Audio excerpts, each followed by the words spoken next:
Welcome to the webinar. You have entered as an organizer and may now speak to any other organizers or panelists on the line. When you are ready to begin the presentation, press the Start Broadcast button on the GoToWebinar control panel to allow all attendees to hear you. This system will notify you once you begin your broadcast.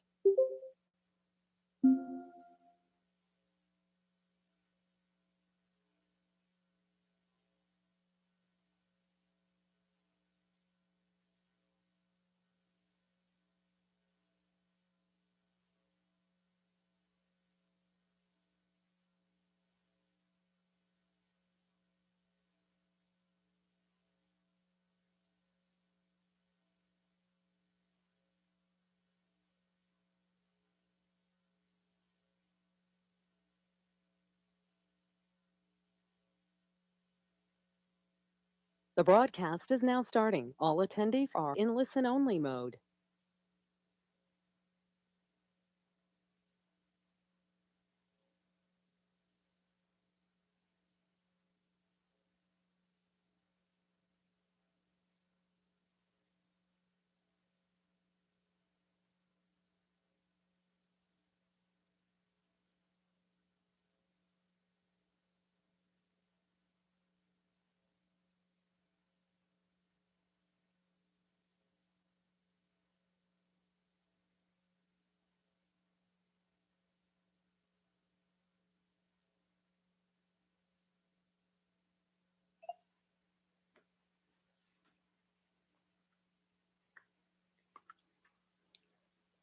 Brandon, are you able to hear me?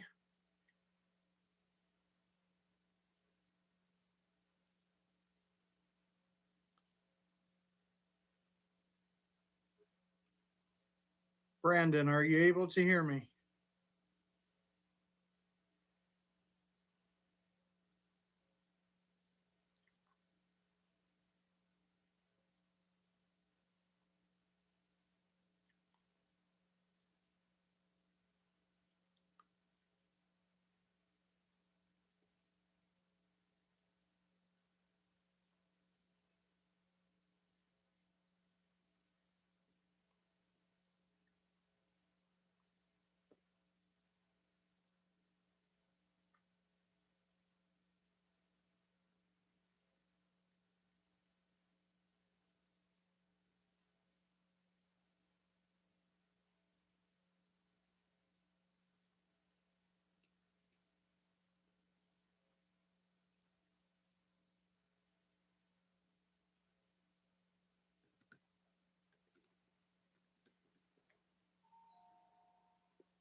I can't hear you guys, Brandon.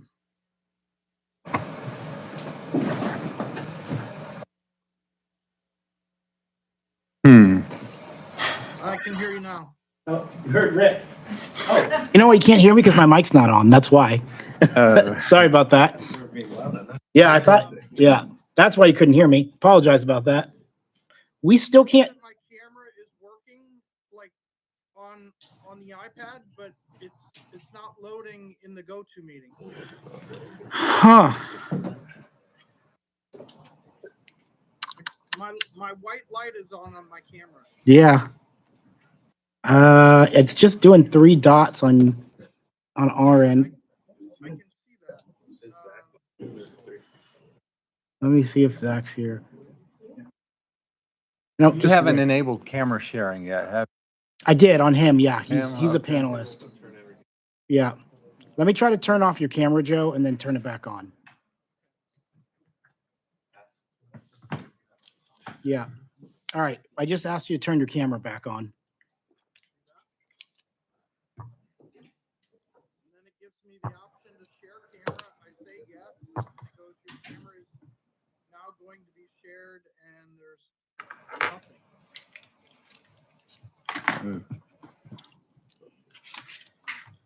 I'm gonna go out and see if you can connect. Maybe we're missing something. Audio is worth that.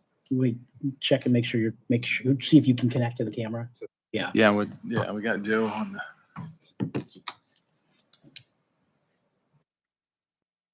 Zach's coming. Virtual. Yeah. Virtual, yeah.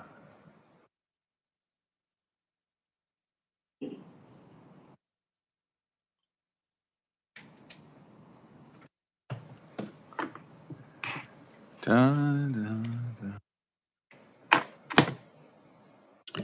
Still got 3 dots. I think Edgar's trying. Okay. There's Edgar. I'm trying to turn it on and off again. I turned it off now. Okay, just gave Edgar camera access. Yeah, he's got it. Just the very top of Edgar's head. There's his eyes. You maybe want to maybe try your phone. I'm wondering if it's your technology. I don't know. Pop out and pop back in. Yeah.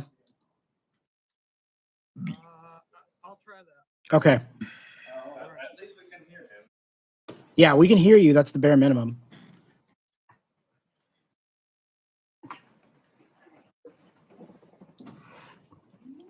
Mm-hmm.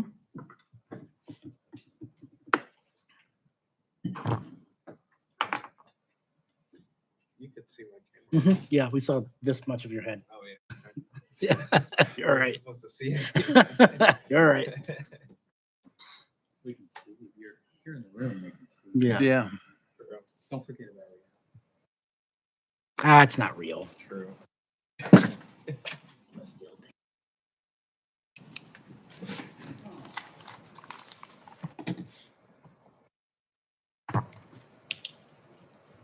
Still no sign of Zach. Mm-hmm. Mm-hmm. Okay.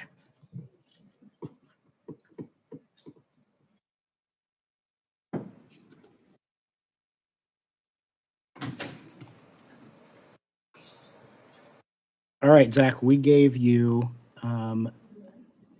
access. You're still getting the 3 dots. Joe, and hopefully we can hear him. Yeah. Are you able to hear me again? We can hear you. Yeah, we still can't see you. I don't. Are you using maybe like a company phone or something? I know sometimes they block some of that stuff. It's I am using the iPad, huh. but I'm not getting the white light on my I was getting the white light on my camera previously. Very. Yeah. Not currently.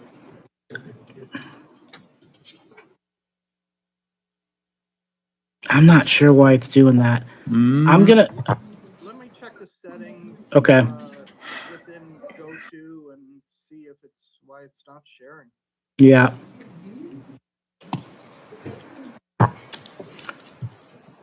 I'm gonna take a hunch. And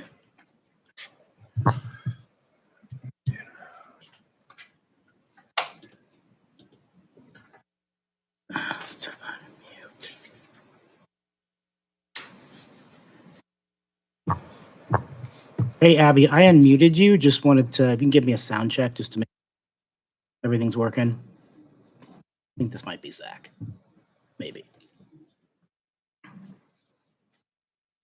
Oh, that's probably that. That's what, yeah, that's what I. Maybe. Give me a thumbs up.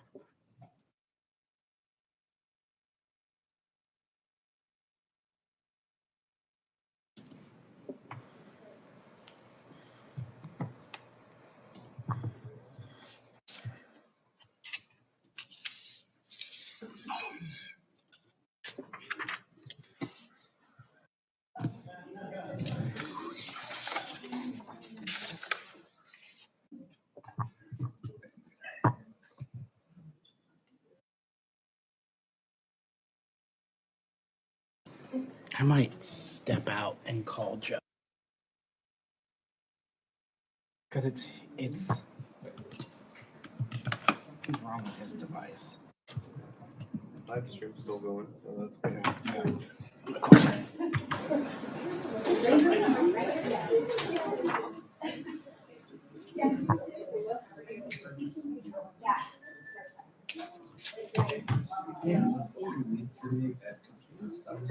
signature points from the bank for me? Remember you had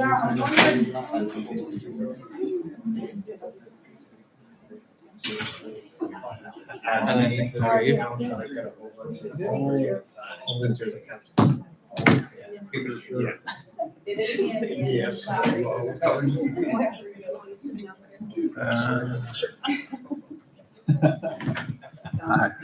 My apologies.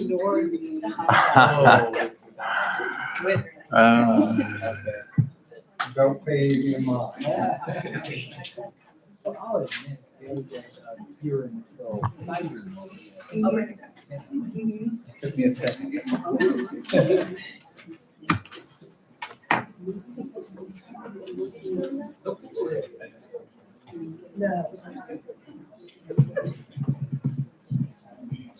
Yeah, yeah.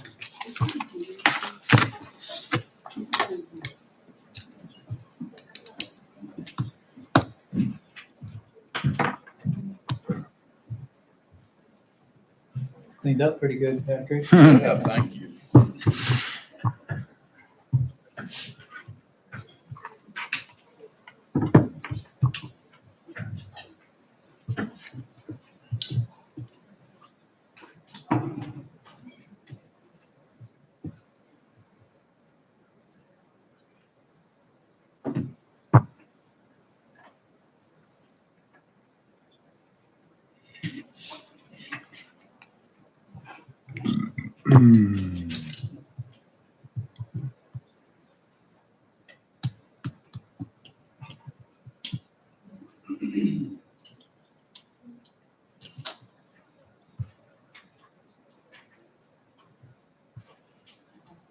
Is that device working for you? I was gonna ask, yeah, we used to give an option if you wanted a Windows tab. This is nice.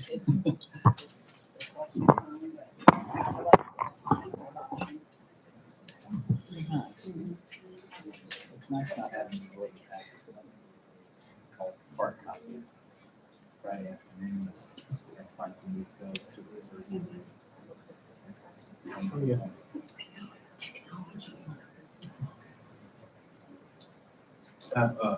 Have Joe. I'll call it.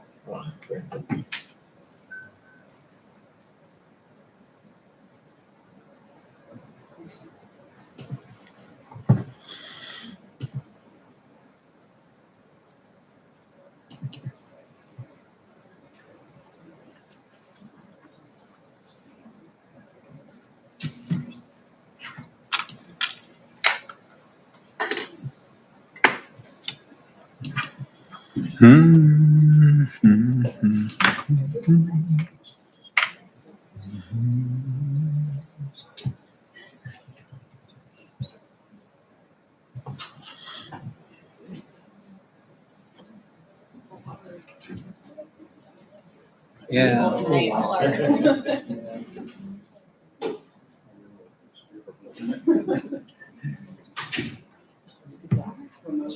Yeah. That was really young, my sister.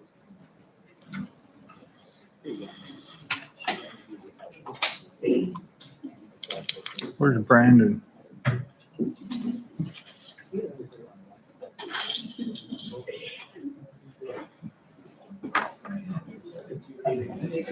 I'm still married. This is 40 years ago. I'm still married. So. Yeah, I could have been.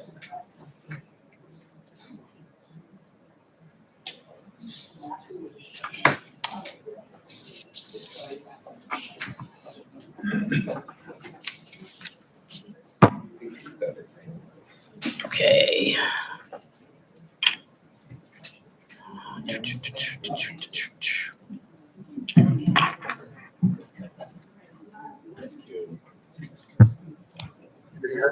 Yeah, I can hear you. I can't see you yet.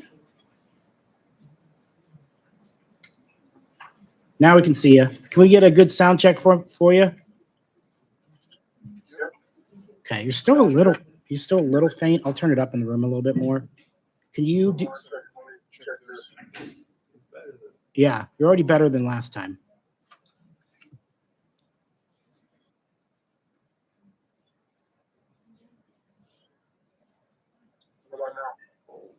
I think, yeah, I think you're, I don't know, but I That's think pretty good. you're I mean, gonna I be can hear. Yeah, and I think don't you're- I hear think very you're well, good. so. Okay. Still trying to figure out Joe's camera, but he might just be camera off today.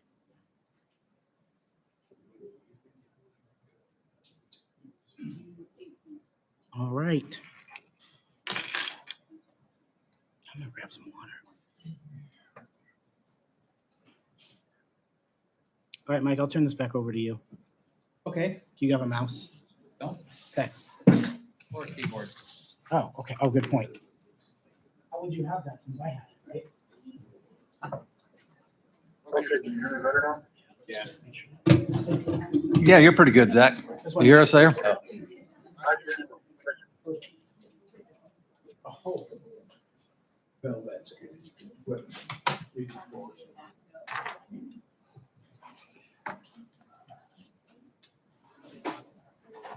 Oh, is that it? Oh, I'll let you do it, Mike. Go ahead.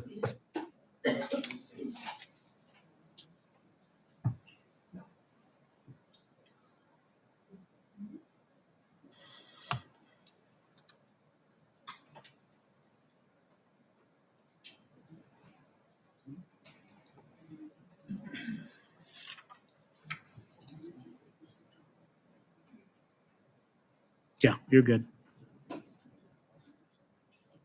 You got another Joe that's a listen only over there, Brandon. I don't know if Yeah, might.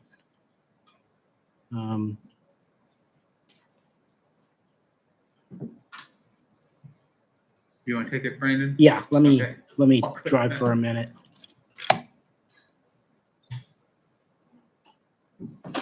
Yeah, hold on. I think should be good there. Ba, ba, ba, ba, ba.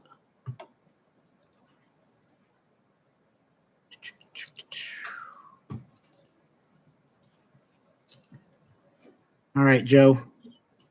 All right, Brandon, I totally logged back out and logged back in. Just try it one more time. Yeah, try your camera one more time, and then we might just I'll email Chris and see what's going on with yours. Yeah, we're still getting the 3 dots. I'm not. It's something with your device. We'll get it figured out. But you are who you say you are, right?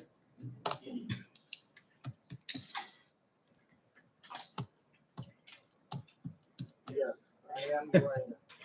Zach, you can see everything. You're good. Okay. You just want to go, Mike. If you want to just go to the council, don't delete that. Don't Oh, close okay, okay. that. Yeah, don't Okay, close those. Okay, okay. Yeah, I just need to pull this tab out. Yeah. Brandon. It's usual operation here.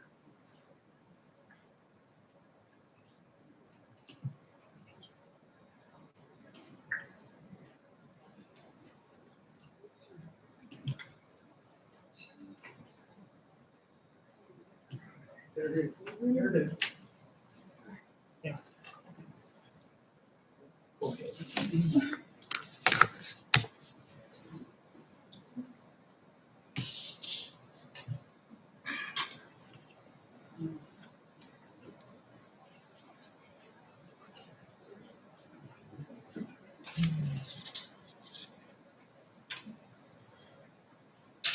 Yeah, I got it. I got it. I'm thinking What are you doing? that. Is that what you wanted? Yes. Okay. Let me fix that. Hold on. Okay, thank you. Too Yeah. many cooks. Yeah. No. Hold on. No. Give me a second. Well, Faith, I got it.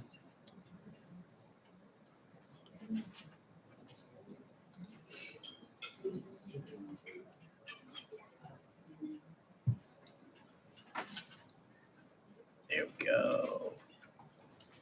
That about right? Yeah. Don't do that. Can't dock. Eh? That's good. There we go. Thank you. You can't dock anything. You got a system.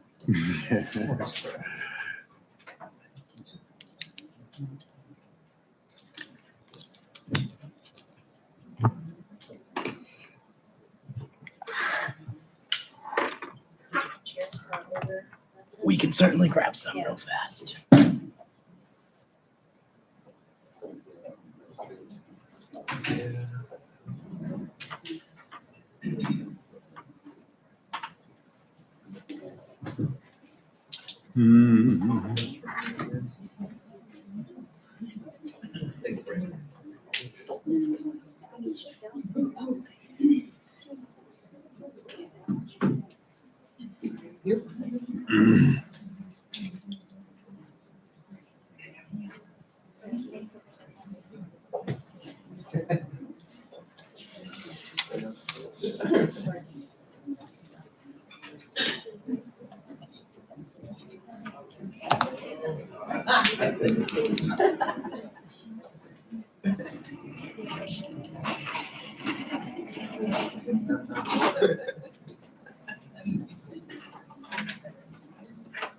For a few chairs here. I've been here all day, so go change.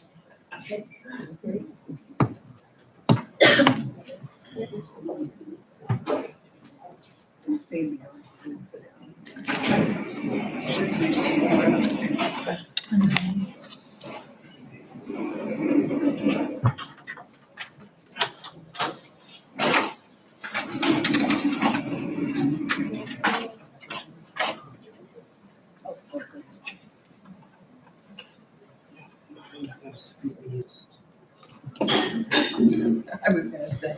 I'm gonna sit around, take one down after that. I'm also thinking for a fire.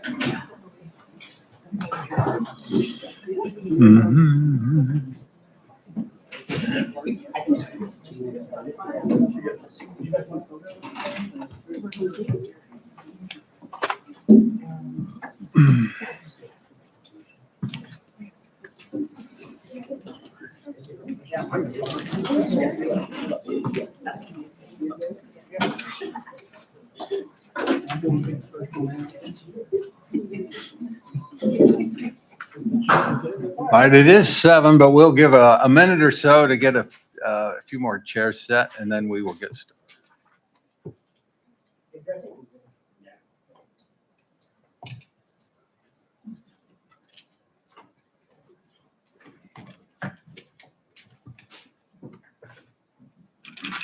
All right, it's still 7 o'clock. I would like to call the June 4th DeSoto City Council meeting to order. We'll start with roll call, please.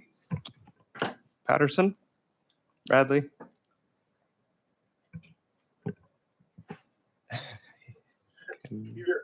okay, Sabo, McCracken, Here. Lane, Here. all are present today. Council. 2 council members are absent. Oh, yes, I'm sorry. Councilmember Patterson. Patterson is absent. All right. Today. The other 2 are virtual. I would invite you all to please rise and join me in the Pledge of Allegiance. I pledge allegiance to the flag of the United States of America and to the republic for which it stands, one nation, under God, indivisible, with liberty and justice for all.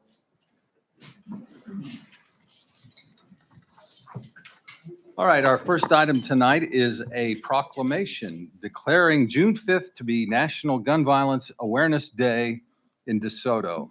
Whereas gun violence affects communities across the nation with many lives lost and countless others impacted by injury or trauma, and whereas the city of DeSoto stands united in opposition to gun violence in all forms and remains committed to fostering a safe, respectful, and peaceful community for all residents, and whereas on June 5th, 2026, people will wear orange to raise awareness about gun violence and honor the lives of those affected by it, and whereas wearing orange symbolizes the value of human life and its tribute to those who have been lost or impacted by gun violence, and whereas supporting the Second Amendment rights of responsible gun owners aligns with common sense measures to reduce gun violence and protect public safety, and whereas we commit to supporting efforts that reduce gun violence, promote responsible gun ownership, and protect the safety of all citizens, now therefore I, Rick Walker, Mayor of the City of DeSoto, Kansas, hereby declare June 5th, 2026 as National Gun Violence Awareness Day in DeSoto. I urge all citizens to honor the victims of gun violence and promote responsible gun ownership. And I have some representatives I'd like to present the proclamation to. And one of you had a few comments you wanted to share, is that right? Yeah, Okay, sure. Brandon, come you on. got a camera here?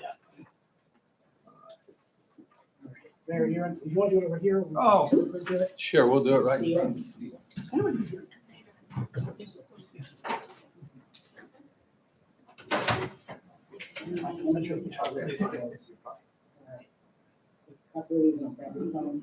More. Yours will be better.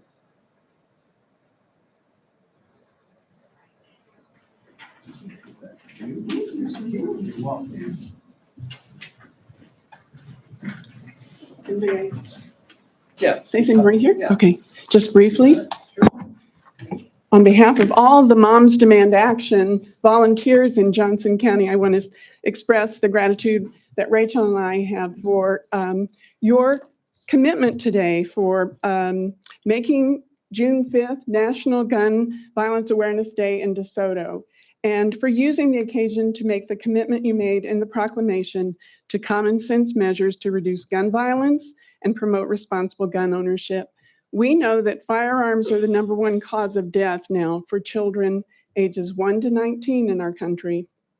And as of the most recent CDC data, which was reported in 2024, firearms are also the #1 cause of death for children and teens in our state. So storing firearms securely in our homes and in our vehicles is a way responsible gun owners can help save lives and make our children, families, schools, and communities safer. So this weekend, millions of people across the country wear orange to remember victims and survivors of gun violence, and to commit to the meaningful actions such as the city of DeSoto has done here today. So we want to invite everyone, people across the country this weekend will be wearing orange like we are, remembering victims of survivors and gun violence. We would like to invite everyone to our 2026 Kansas City Metro Kansas City Wear Orange Rally, which will be held Saturday, June 6th, rain or shine, at the Alvin Brooks Justice Center, 54th and Troost on the Rockhurst University campus. Speakers begin at 9 a.m. There'll be area public officials, law enforcement, hospital ER staff, and survivors of gun violence. Following the speeches, some of us will walk along Troost Avenue with our community partners and co-sponsors of Wear Orange, who include Grandparents for Gun Safety, Lives on the Line, Mothers in Charge, and we'll all be carrying the same message, which is we can end gun violence. So thank you so much for your support, and thank you for your time. Thank you.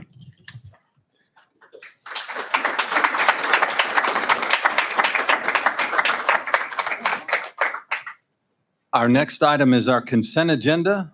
Tonight on the consent agenda, we have item A, approve the minutes from the May 21st City Council meeting. Item B, approve pay ordinance number 1021. Item C, approve fireworks sales permit applications. Item D, approve contract and permit with Wald and Company for the 2026 fireworks display. Item E, approve resolution number 2097, scheduling a future public hearing for establishing a TIF district in connection with the proposed 53-unit memory care facility. And item F, approve easements and right-of-way for Flint Meadows East Townhomes. Is there any item anyone would wish to remove for further discussion?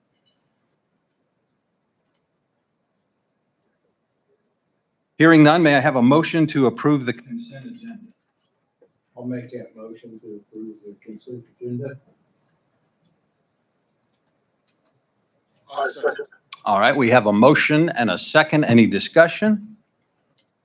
Roll call, please. Blaine, Yes. McCracken, Yes. Bradley, Yes. Sabo, Yes.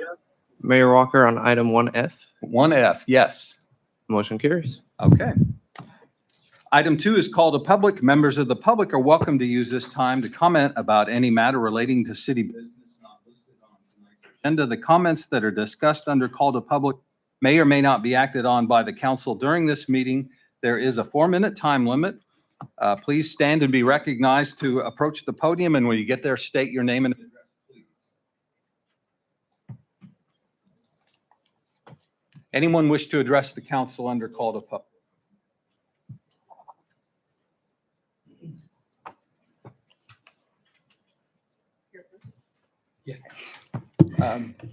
We have a countdown clock above Edgar, if you can see that. All right.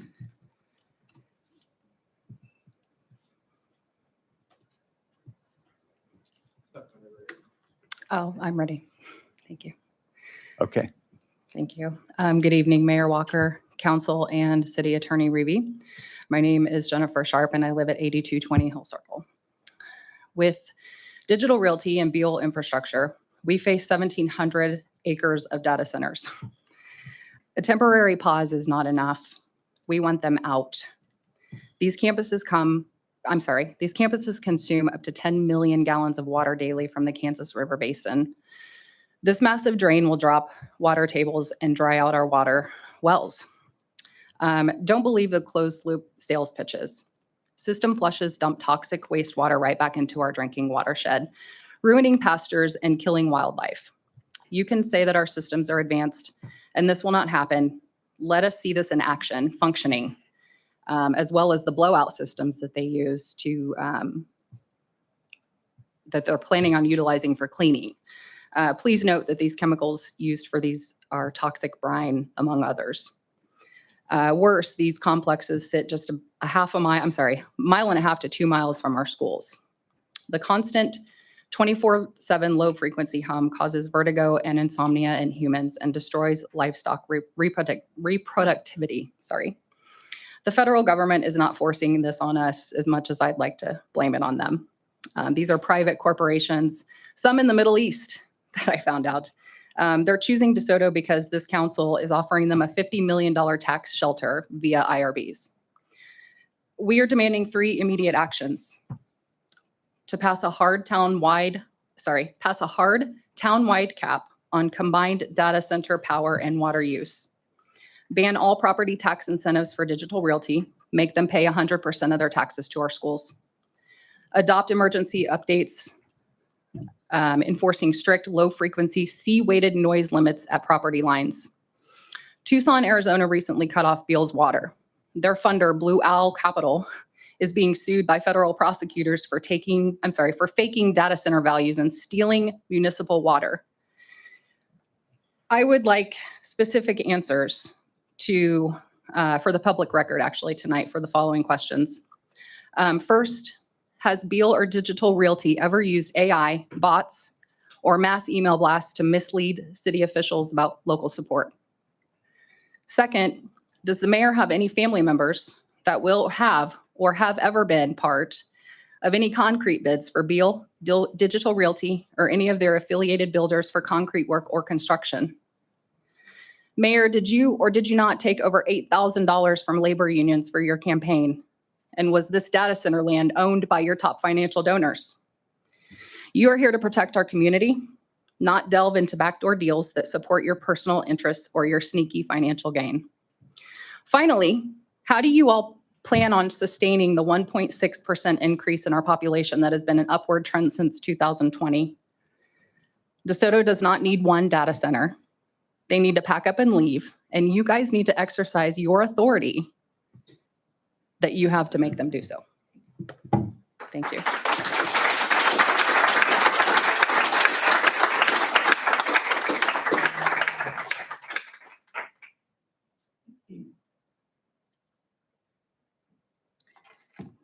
All right. I've been here enough talking about BL2. Good evening, everyone. First, I want to thank Patrick for working with me on the core request. We are making some progress. I also appreciate his willingness to answer several other questions I've had along the way. I'd also like to thank the City Council in the last meeting. You made hydrants and sewer lines a priority. This infrastructure has been an ongoing issue for years, and it's needed to be able to finally rise to the top of that priority list. I love this town for our uniqueness. We have the potential to become something truly different from the rest of Johnson County. We don't need to be another Lenexa, but we are not moving in that direction. We are not acting with intention. We are not listening to the people that live here. Instead, we cater to developers who, I will remind you, were major supporters of the mayor during his campaign. Meanwhile, we've had strong partners who have shown responsible development, what responsible development can look like. Merck has consistently done what we have asked of them, brought in jobs, and is preparing to bring even more. Grata worked with residents to reach the best resolution they could. Others have adjusted their proposed layouts to align with the city's wishes. This shows that collaboration is possible from our developers when we choose it. What's missing is leadership that prioritizes residents over developer interest. And now here we are again, another proposed 1,400 acres for a data center. Zoning was approved long before any company came forward with a concrete plan. I question, is there an NDA for this one? If so, when was it signed? Is there a proposed development agreement? When was it agreed upon, or is it signed? If there is a proposed development agreement, when did the negotiations start? Has it been agreed on? And when will it be made public? And when is it coming before council? Will the plan presented be the same plan, or will it change? Has research been done on this developer, or are we heading for another situation like Beale? Are you aware that there is an active police investigation involving Beale in Coeta? Do we really need companies that insist on NDAs? Do we really need a cap on franchise fees? We already have TIFs. Does that need to be changed? What regulations or ordinances can we put in place to prevent the problems we're experiencing? Or should we pause and see how the Beale data centers play out before we rush into another massive project? This town deserves thoughtful leadership, transparency, and decisions that put residents first. And this is what we've been asking for. Thank you.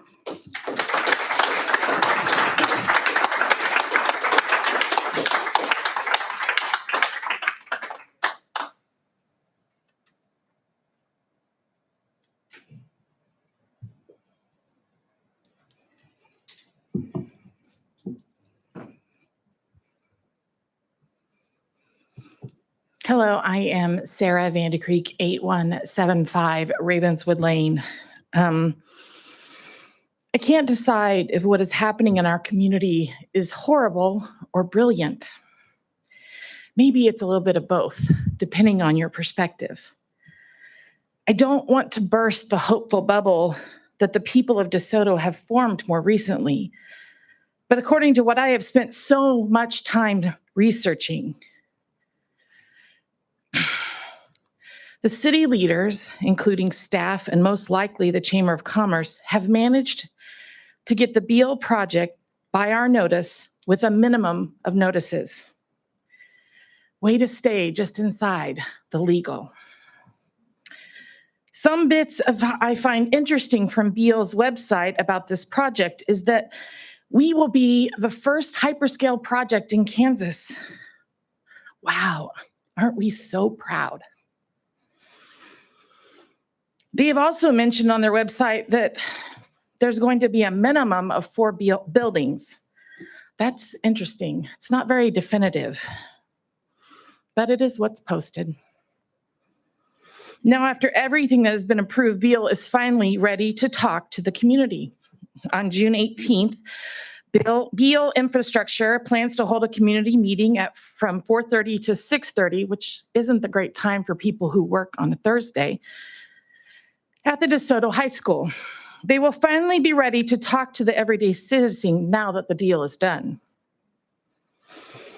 Future developers, I hope you are prepared. This community has so much heart. There hasn't been nearly enough communication, but they have heart. My heart, for one, hurts at the way people in power have chosen to lead our community. You have a huge hill in front of you, or maybe not. The history of our leadership here has set the tone. People in our community and the surrounding areas take notice. From my conversation with city council members, the hometown table, the planning commission meetings, I know there has been multiple inquiries on things such as data centers, yes, more than one, auto manufacturing, and warehouses, to name a very few. We need to pay attention to every single possible form of communication: newspapers, business journals, websites, and any possible source. Things are often hidden just out of sight. As our community moves forward with development, our ordinances need to move forward too. Our agreements need to be written for the health and well-being of our people, animals, and all aspects of the environment. We need to remember the reasons we are here. We, the community, are here. Thank you.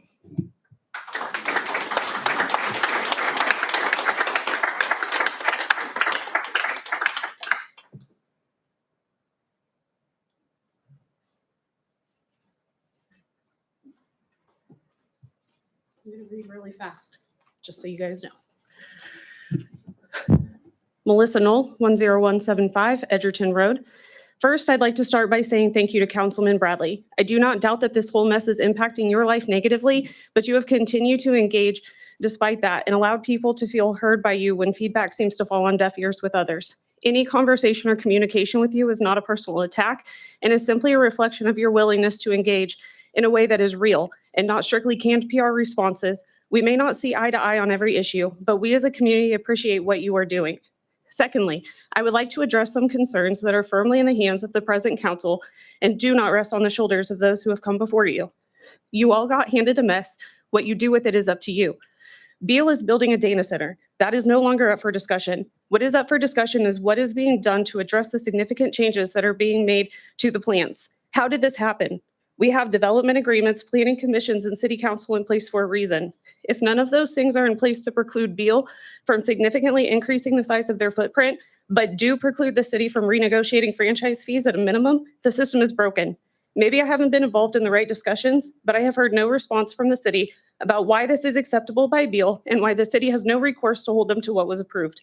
From where I stand, it feels like someone dropped the ball. Beal is holding all the power and the city is holding none. I know none of you will address this out loud as the city prefers to stay silent, but I urge you to think about the message you are sending. This is a telltale sign that our processes and documentation are too immature for the level of development we are experiencing. We are in over our heads and don't know how to do this properly to ensure the safety of the citizens in the community. The city should never enter into an agreement or have legally binding documentation giving power to the developer and not the city. The city should not enter into any more development agreements until this is investigated and resolved to ensure future documents are written in a way that protects the city and citizens and not just the developer. The developer is not more important than the residents of this town, and the city should be taking pride in making sure that that is understood. Lastly, I want to double down on the concerns that Councilman Bradley has raised in the past, and I hope he and the issues are being given the credibility and consideration they deserve. I understand the city has laws and codes to enforce audible noises, but these low frequencies are nothing to play with either. There are plenty of already known physical and mental health concerns associated with these frequencies, and they are able to be mitigated, but the developer won't spend the money or the effort if it is not required. We must hold them accountable for the impact to human health and safety they are bringing to the community and not allow their money to take precedence over people's lives. The original square footage of the development already posed issues. Now that it is more than double the size, if these low frequencies are allowed to go unchecked, you are knowingly placing citizens in harm's way. My family and I have been here before you on and off for 5 years, and some of you know us well at this point. Our previous arguments have pertained to the big ugly warehouse that now sits in our front yard, our property value, and the general distaste we have for the fact that we moved here for the small town feel and the vibe, and it is all being destroyed. Now I stand before you as a lab rat in one of the country's many experiments pertaining to human health and environmental hazards associated with hyperscale data centers, and especially those that sit so close to homes and schools. The warehouse is a mere minor inconvenience compared to the safety concerns you have now placed on my family and my neighbors. We are stuck and literally have zero control over our own health and safety or the health and safety of our children. There's nothing scarier. Additionally, I have not yet heard what the city of DeSoto stands to gain from these data center developments. They employ next to no one, with the majority of people on site being security. Per normal, we have given all the incentives to the developer and managed to cap franchise fees, but not size and building square footage. It is very clear at this point that literally no one on this planet wants to live by a data center. So all homes and bodies that all this development was going to bring and their financial contribution to the city are no longer valid. You aren't bringing the jobs, the foot traffic, or the value to the city you were supposed to. While I would love to stand here and tell you no more development, that is not feasible or realistic. So I am standing here asking for your help to proceed legally and transparently with some forethought and critical thinking and with the best interests of the citizens, community, and environment at top of mind. Thank you.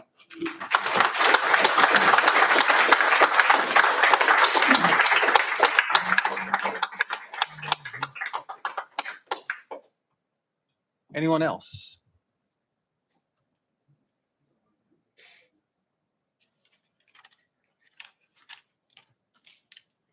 How you doing? I'm Rich Rules. 30020 93rd Court.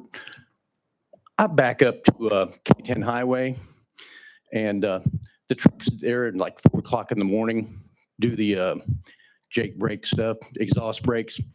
I drove a patrol car for 32 years, so I know what enforcement of law is. I worked with government for 38 years. I'm retiring finally tomorrow. Not to be proud of, but what happens to the property values when these people want to resell their homes, and you've got this data center making this noise? Who's going to want to buy their home? Have you thought about their property values? They're in the toilet. You give a tax abatement to this data center, and guess what? Who's holding the bill? We are. My taxes on my property have gone up like 40%. I've only been a resident of Soto since 2018. That's insane. As a police officer, you don't make a ton of money unless you work just a bunch of overtime, which I worked my rear end off the last 4.5 years. I felt like I was never at home. So I'm retired from that, but only because I saved am I able to afford a home in DeSoto, but I also live next to noise. That's all I got. Thank you.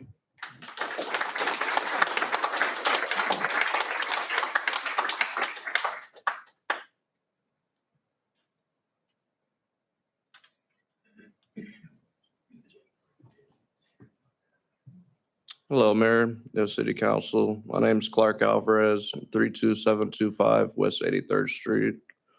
We already heard about the 1,700 acres that's being bought up by Beal and everybody involved. I agree with Jennifer. A temporary pause is not enough. Care about our land, our water, and our farmers. These data centers will suck up to 10 million gallons of water every day, and that's going to dry up every single river basin. It's going to affect our farmers, their crops, the livestock, and our normal everyday household necessities.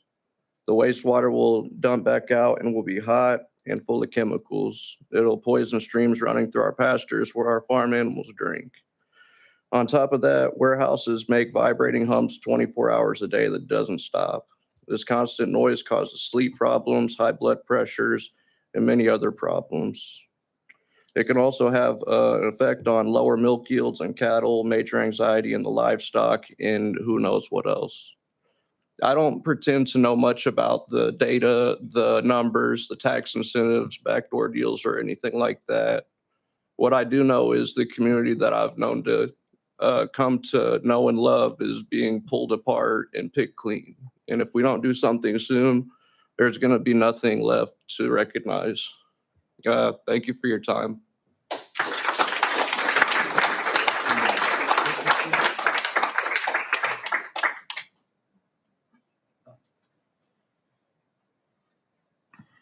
Hi, my name is Stacy Schules. I live at 30020 West 93rd Court, and you just heard from my husband.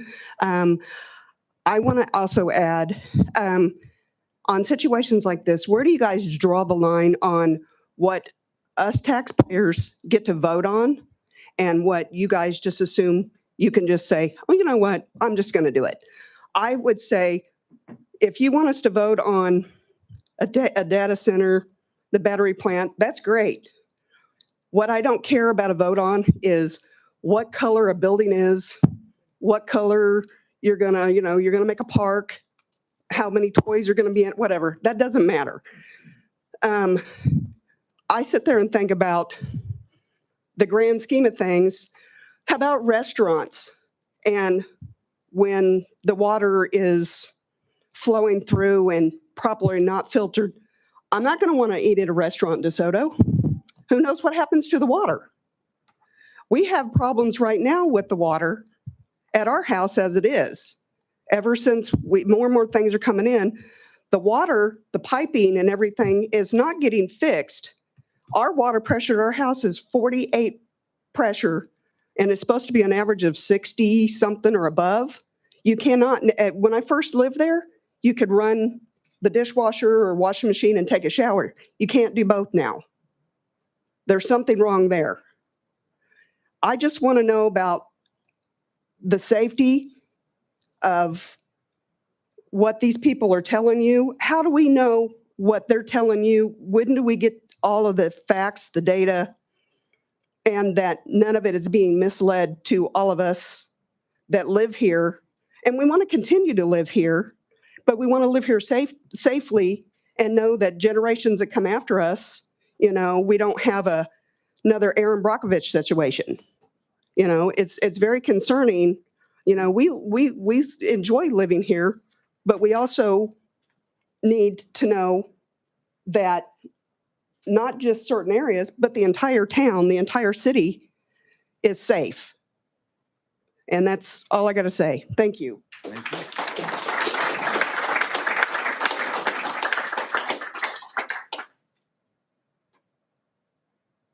Anyone else?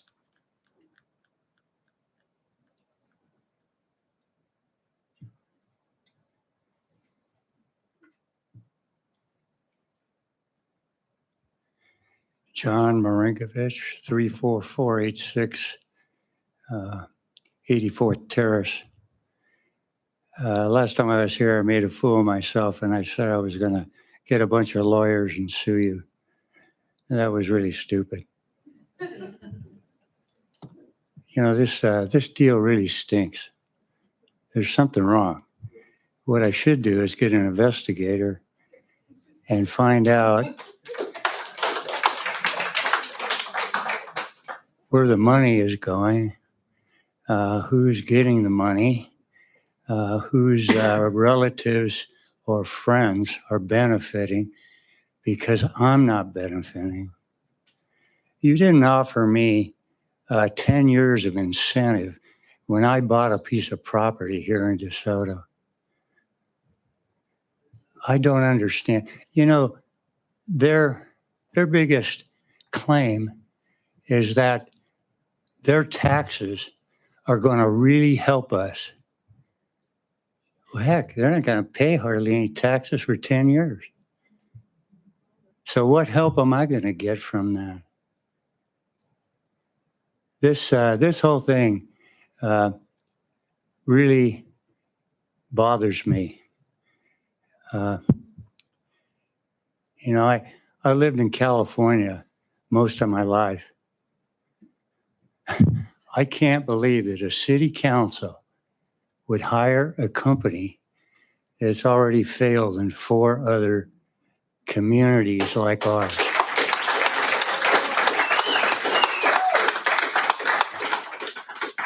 That's all I have to say.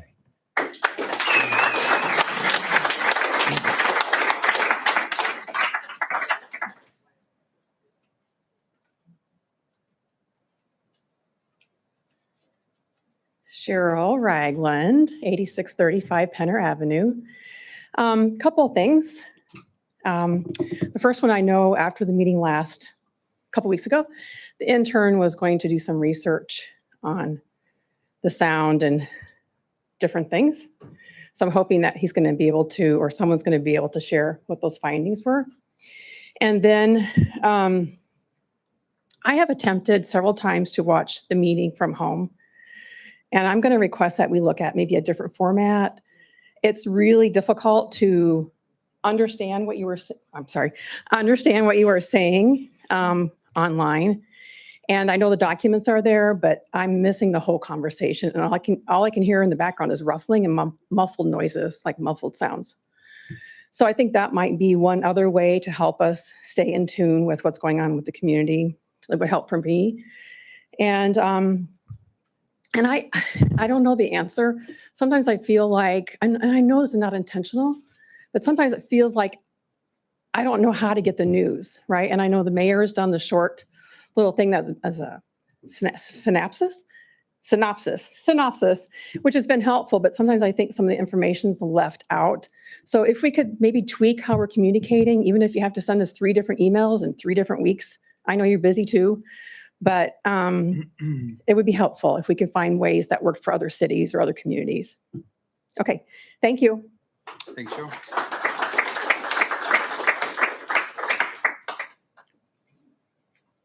Anyone else?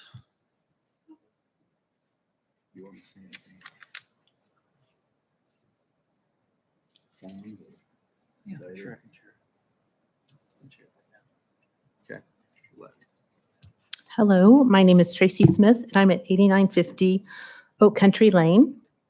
And um, I've been standing here the last few meetings, and the thing that keeps coming in my mind is like, this is just so perplexing. Like, why is this happening? How did this happen? How did it get to this point?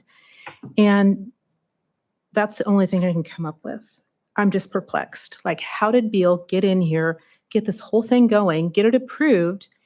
And I feel like now we're just being able to voice our opinions and our displeasure with this whole thing. I also am perplexed why I did some investigating with Johnson County Parks and Rec to say, hey, were you guys approached? Was there any kind of studies done for wildlife? What it's going to do to the wildlife, what it's going to do to the land, anything like that? The answer I got was no. And I talked to someone basically at the very top. So I feel like I was getting the correct answer there. I also have to thank all of us who, some of us live close to this where it's going to be, some of us don't. But I want to guess that none of you on this council are living close to it. So it's not in your backyard. You don't have to hear the noise all the time. You don't have to pass by it all the time. You don't have to think, I wonder what stuff is leaking out into the land. So I just ask that you please not just consider the monies that you're receiving from whoever it is. These corporations, like this gentleman just said, they failed several times. There's no reason to think that they're not going to fail again. So I would implore you to really understand your citizens before something like this comes to pass in the future. Thank you.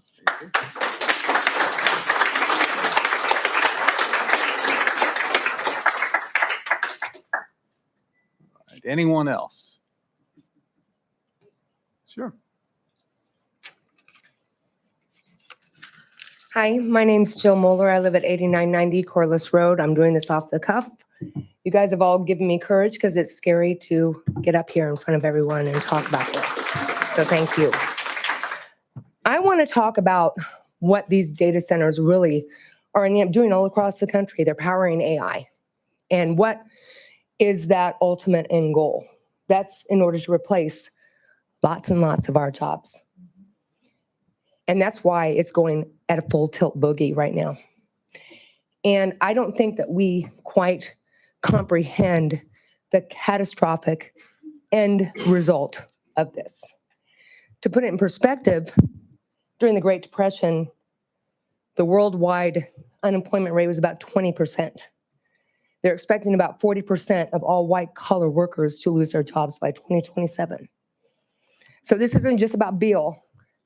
It's about all of the data centers that are going up all over this country at the exact same time.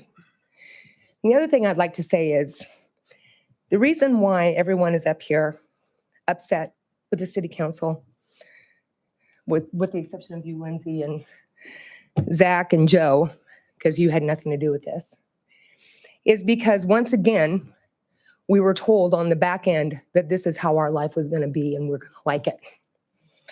We had no forward warning of it. That started with Panasonic, and it's here again with Beal.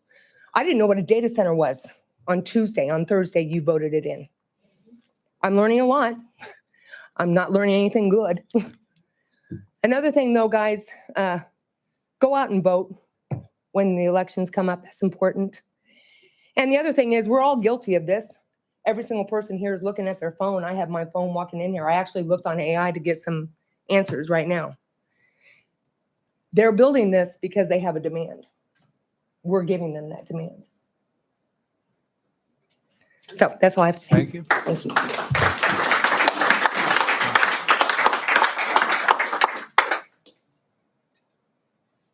Anyone else?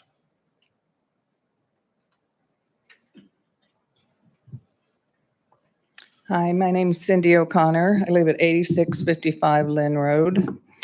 I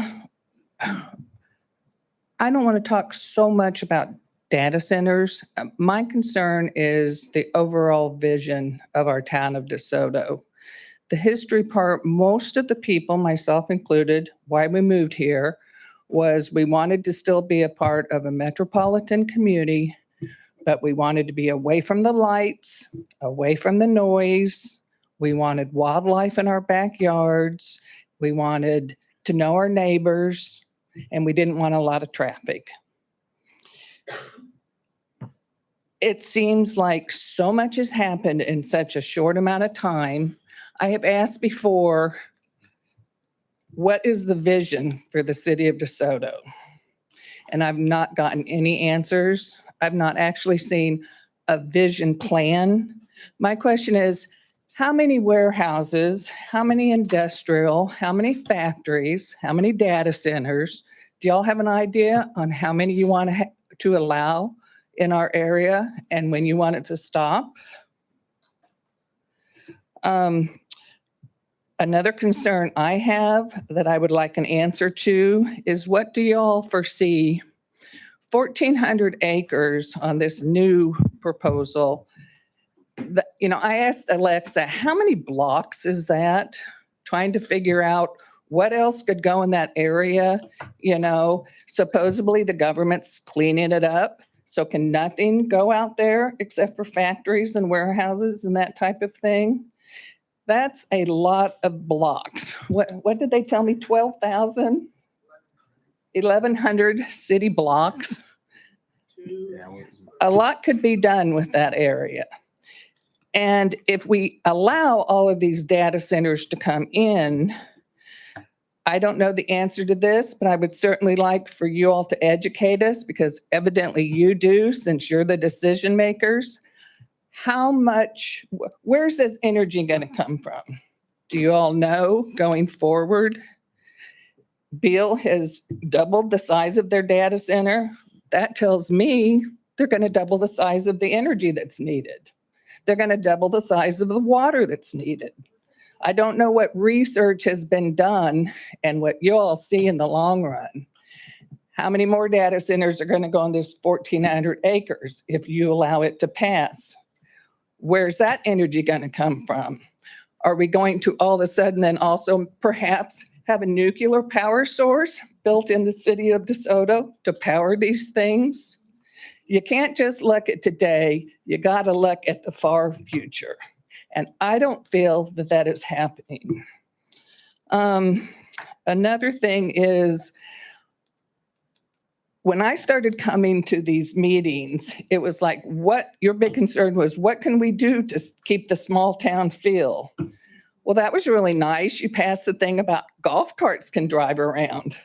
Who the hell is going to want to drive golf carts around in one little tiny area when the rest of it is full of light pollution, roads with trucks? I think that you really do not have a clear vision, and that's a big concern for me. Thank you. Anyone else wish to comment? All right, we have a commenter online, I believe. Yeah, Is that there's right? 2 people online. We'll start with Abby Baker, excuse me. I'm going to ask you to unmute, give you a couple seconds. I don't have anything to say online. I think everything that people are saying is exactly how I feel. Okay. So I'll pass on that today. Okay. I'm going to disable your mic. Abby Bradley, I'll ask her to unmute. Hi, I actually only on GoTo because YouTube, like the person previously said, goes in and out. So GoTo meeting, I actually could hear what everybody's saying. Okay. All right. And the third one's the mayor, so I'm assuming we're good. Okay. We'll move on in our agenda. Item 3 is old business. We do not have any. So we'll go to item 4A, receive a presentation from Digital Realty. You can introduce it, Mike. Yes, Mayor.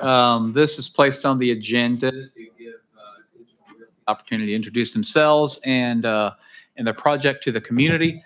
As we know, in the memo, I put that they have recently purchased quite a bit of property at Astra Enterprise Park, and this is an opportunity for an introduction to that and their plans for that property. So Mayor, with your permission, I'd like to turn it over to Digital Realty Okay. folks. Thanks. Good. Thank you very much, City Council, Mayor, the residents that are here. Appreciate the opportunity to present here and the respectful kind of the discourse that we're having here about this project. My name is Rafael Rack. I'm Senior Vice President of Leasing and Development for Digital Realty. With me are Enrique Beato, and who's leading our entitlement and regulatory work, and Matt Gully, who's with Public Affairs. We are here to introduce ourselves to the City Council and to the DeSoto community and talk about our recent land acquisition at the Astra Enterprise Industrial Park and our preliminary plans, with the goal of being, again, transparent, making sure we're designing and building a project that meets or exceeds the standards of the city and is something the community will be proud of. We do believe the site we acquired, which is the former Sunflower Army Ammunitions Plant, is a good fit for a data center use. Not all locations are, and we understand that. But this site, its industrial history, and the fact that it's a brownfield revitalization that has been vacant for 30 years, generating no taxes or economic benefit to the local community, makes sense. Today, I'll walk through who Digital Realty is, why data centers matter, and then Enrique will cover the specific project details, and Matt will talk about our community engagement efforts. So maybe slide one there. Or the next one there. So Digital Realty is the world's largest data center provider. We're publicly traded on the New York Stock Exchange. Our ticker is DLR. We have over a $60 billion market cap. We operate 300 plus facilities across 50 major metros on 6 continents.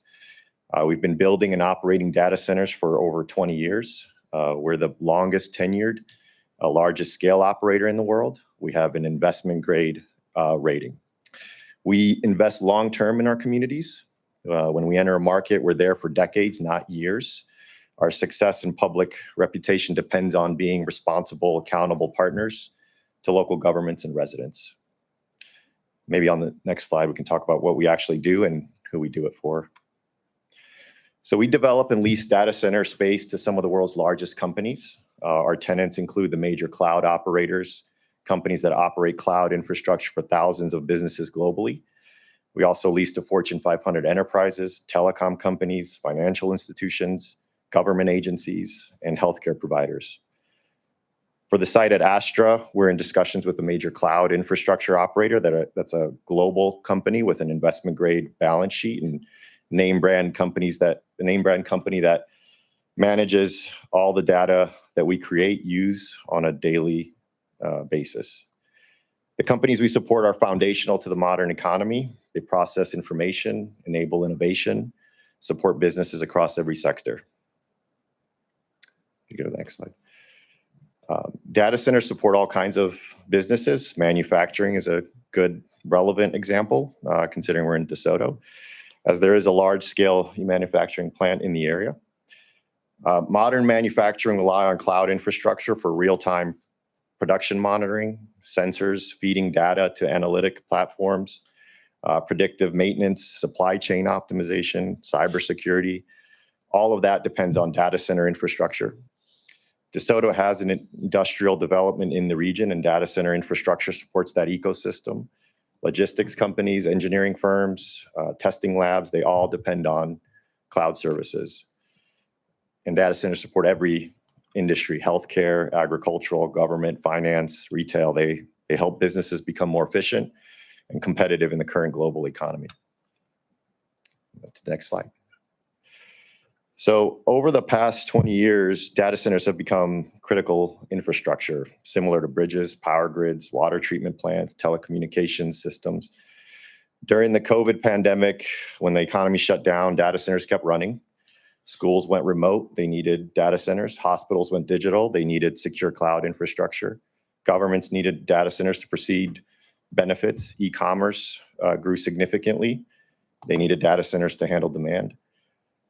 The federal government classified data center workers as essential workers during the pandemic, same as utilities, hospitals, emergency services. Big reason being that data centers are the backbone of the modern economy. Your bank, your doctor's offices, your insurance company, the retail you shop at, they all depend on data center infrastructure. Data centers aren't there for, only AI videos and entertainment. They're foundational infrastructure like bridges and utilities. Move on to the next slide, please. So here's how it kind of works. I guess is an example or slide here of when you use your phone and or your computer, your data travels over the internet through fiber optics cable. Those cables connect to data center facilities full of servers, storage systems, networking equipment. The equipment processes your data, stores it securely, runs the applications you use.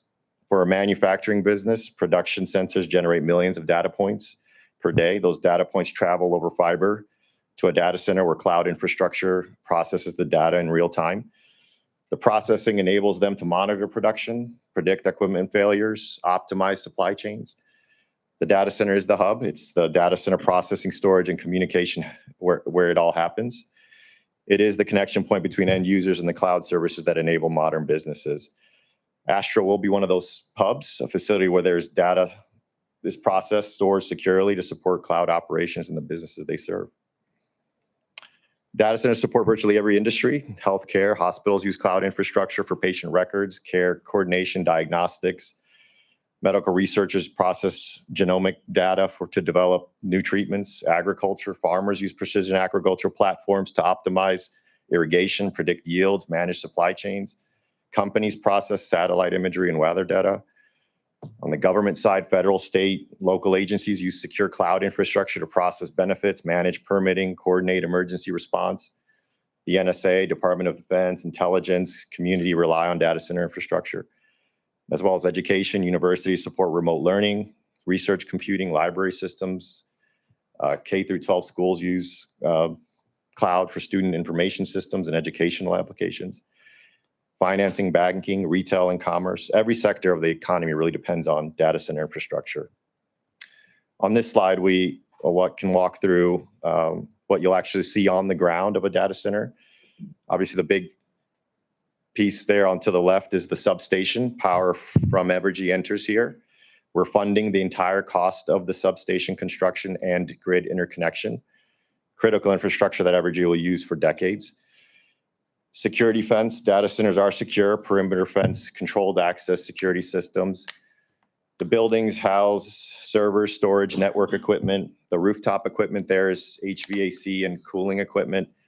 As part of our end customers' design, they will use outside air for cooling 85 to 90% of the year.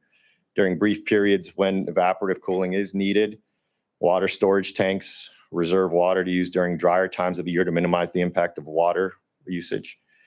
Generators are a part of the data center design, backup power if the grid goes down, located near the substation, enclosed for noise and emissions control, emergency use only, and plus limited maintenance testing. And then we have fiber entry points, multiple fiber connections to the internet and our cloud partners' global network. What is not shown is the people and jobs that operate these facilities 24/7.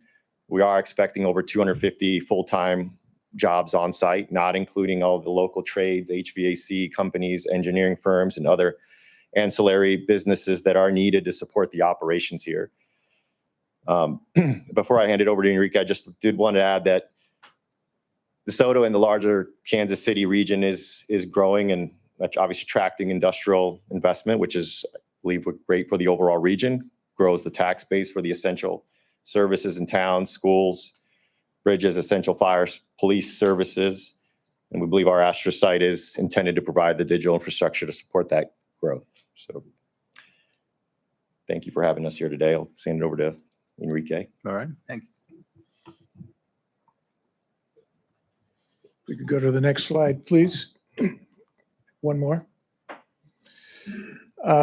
As you heard Rafael say a minute ago, and as you all know, back in the day, the ammunitions plant was a major economic engine for the region. It stopped being used by the Army after many years of operation, and an environmental cleanup operation was started. Soon enough, the folks from SRL purchased it and started the effort to convert the ammunitions plant into the Astra Enterprise Park.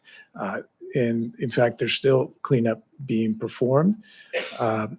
And we were very interested in the parcel because the amount of land available, the fact that it was in some proximity to the city of DeSoto, but it is not in the middle of the city. We don't like to be close to residential neighborhoods. We'd like to keep our distance, and we will. We like the fact that it is zoned to accept data centers, and we would be revitalizing what has been, unfortunately, a blighted site and putting it back into economic use and hopefully be a contributing part of the DeSoto economy. You can see on the left-hand side the whole entirety of the Astra area. We have purchased two parcels, one on the northern tip, and one where more or less where the words multi-use are located. So two parcels. As Rafael mentioned, there is a customer with whom we work that is interested in the area. On the right-hand side, you see some initial, very preliminary sketches. I know they look very final, but they're not. It just happens that they have been drawn with electronic tools. Anyway, we are working with this customer that is interested on the site. We are working with their prototypes. That is to say, we are using the buildings that they typically use all over the country and adapting them for the area. And the campus would look something like what we are showing you, approximately 9 buildings. At the bottom, you see 2 squares with funny lines. Those are the substation components that are going to be built, the little one by us and the big one by Evergy. The source of power is from Evergy. We will be paying, the Digital Realty will be paying, funding all the improvements associated with the transmission lines, as well as the substations themselves. We are not asking the community of DeSoto to pay for any of those improvements. We will take care of that ourselves. Also, a part of the improvements will be Stringtown Road, which is the L-shaped road to the bottom left with a little rotary at the tip of it. That'll be part of the improvements that we will be building. And then on the right-hand side, you see a funny shape, kind of oval blue thing. That's our stormwater detention facility to handle all stormwater associated with the parcel in accordance to all the regulations that are relevant to that. We know that we have the fire department immediately adjacent on the northern side. So as soon as we have an opportunity, we would like to engage with the fire department, make sure we address whatever concerns they might have, and be responsive neighbors to being next door. Likewise, as you know, Panasonic is just to the bottom left. We will also plan to engage with Panasonic and make sure that we address any concerns that they might have. Please. These are some, again, very preliminary images of what Building A, the first building on the left-hand side of the sketch, might look like. You can see we are standing on Lexington Avenue, looking towards the southeast. You can see the first building a little bit further in the distance. We try to be as accurate as possible in terms of how far the building feels with respect to the sidewalk.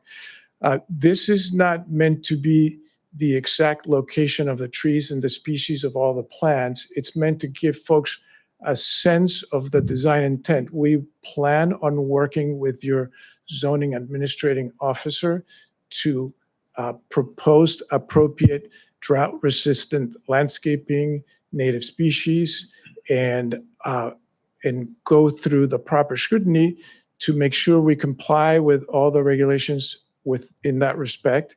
But there'll be an opportunity to review and comment. I'm sure we get plenty of comments, and we'll be glad to respond to the comments. But it just gives you a little bit of a sense of how far the buildings are off the road, and the fact that we plan to amply landscape the western side of the site.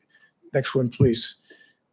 Similarly, this is the view also from Lexington Avenue from the south, looking northeasternly. And again, this is the first data center building, Building A, the westwardly most building. And you can see how they are fairly big buildings. And we put a fair amount of effort on the landscaping in order to be able to mitigate the visual impact and not let them appear so imposing. Addressing community concerns. Next one, please. We'd like to think, we heard the term responsible development today, and we like to think that we are responsible developers. As Rafael mentioned, we have been doing this work for 20 years in many, many communities all around the US and overseas. And we've been there for a long time. And part of the reason why we are there is because we do listen, we engage with our communities early, and we do our darndest to try to address local priorities and concerns. We like to support local businesses. During construction, this project will generate north of 1,000 jobs in multiple construction trades, from earthwork to concrete to carpenters, sheetrockers, painters, electricians, HVAC technicians. Once the buildings are built, the workforce will be significantly less. We anticipate approximately 250 workers will be working for our customer. And we'd like to partner with local folks, with infrastructure providers. We like to support the schools and the community groups.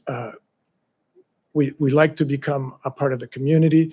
The people that will work here may live in the community. They might live close by. They're going to shop at the same grocery stores. Their kids are going to play soccer with your kids, and they will be part of the community. We are a responsible operator. There are lots and lots of regulations that govern how data centers can build. Specifically, locally, the zoning ordinance has lots of dimensional regulations as to what is allowable and what is not allowable. We intend to follow the zoning regulations. We're not going to ask for any special exceptions of any kind. And as we design the buildings themselves for our customers, we will obviously follow the building codes. The building codes are very complex, and they regulate in great specificity how buildings can be designed and how they can be built. The EPA regulates the emissions that we are allowed to put out into the environment. Our emergency generators only function during emergencies, but they will need to get a permit from the EPA, and we will plan to do so. Once the buildings are functioning and up and running, OSHA regulations, like in any other business, will govern how we can operate the building and the rules that we have to follow. We want to not impact our residents' electric rates. We are well aware that that is perhaps the primary concern, or one of the primary concerns, in any town. And we have a contract with Evergy. We'll talk about that in a little bit in more detail, whereby we will pay for all the infrastructure, transmission, substation, and otherwise, that Evergy is going to build for the data center. We also know that noise is a concern. We can talk about that in a couple of minutes. Water conservation is a concern. We understand that, and we do want to work to minimize our water use. And last but not least, we will manage the construction impacts and reduce the disruption on the excuse me, on the area. We are working with some of the area's best construction companies, general contractors and subcontractors. And they are folks that know how to run construction very well, very professionally. And a construction management plan will be provided to show how we mitigate the impacts on the community. Next, please. As a global company, sustainability is important to us, not only in terms of greenhouse gas reductions. We have joined the scientific-based target initiative.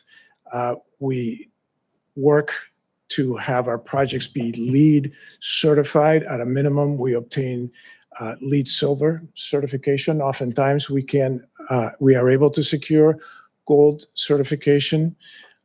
More than 185 data centers and 1.5 gigawatts of renewable energy are purchased by Digital Realty all over the world.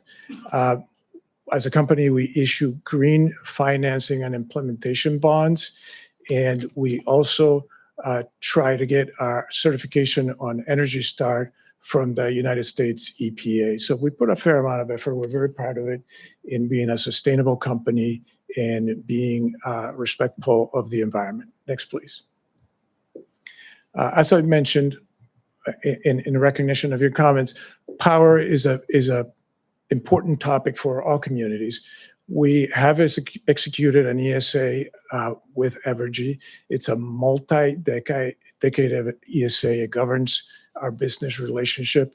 I'll reiterate, approximately 300 million plus of infrastructure improvements will be funded by Digital Realty to deploy the transmission and substation infrastructure that will be required for our North Campus.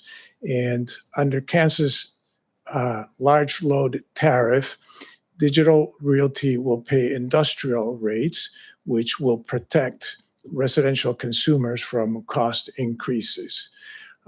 Water management is also very important.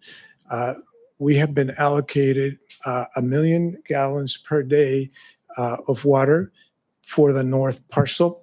And although our customer in peak summer cooling times will need more water than that, they will not draw more than that. What they will do is they will build storage tanks in the middle of the parcel to store water during the course of the year when the water is not needed for cooling, and they will use it at those times.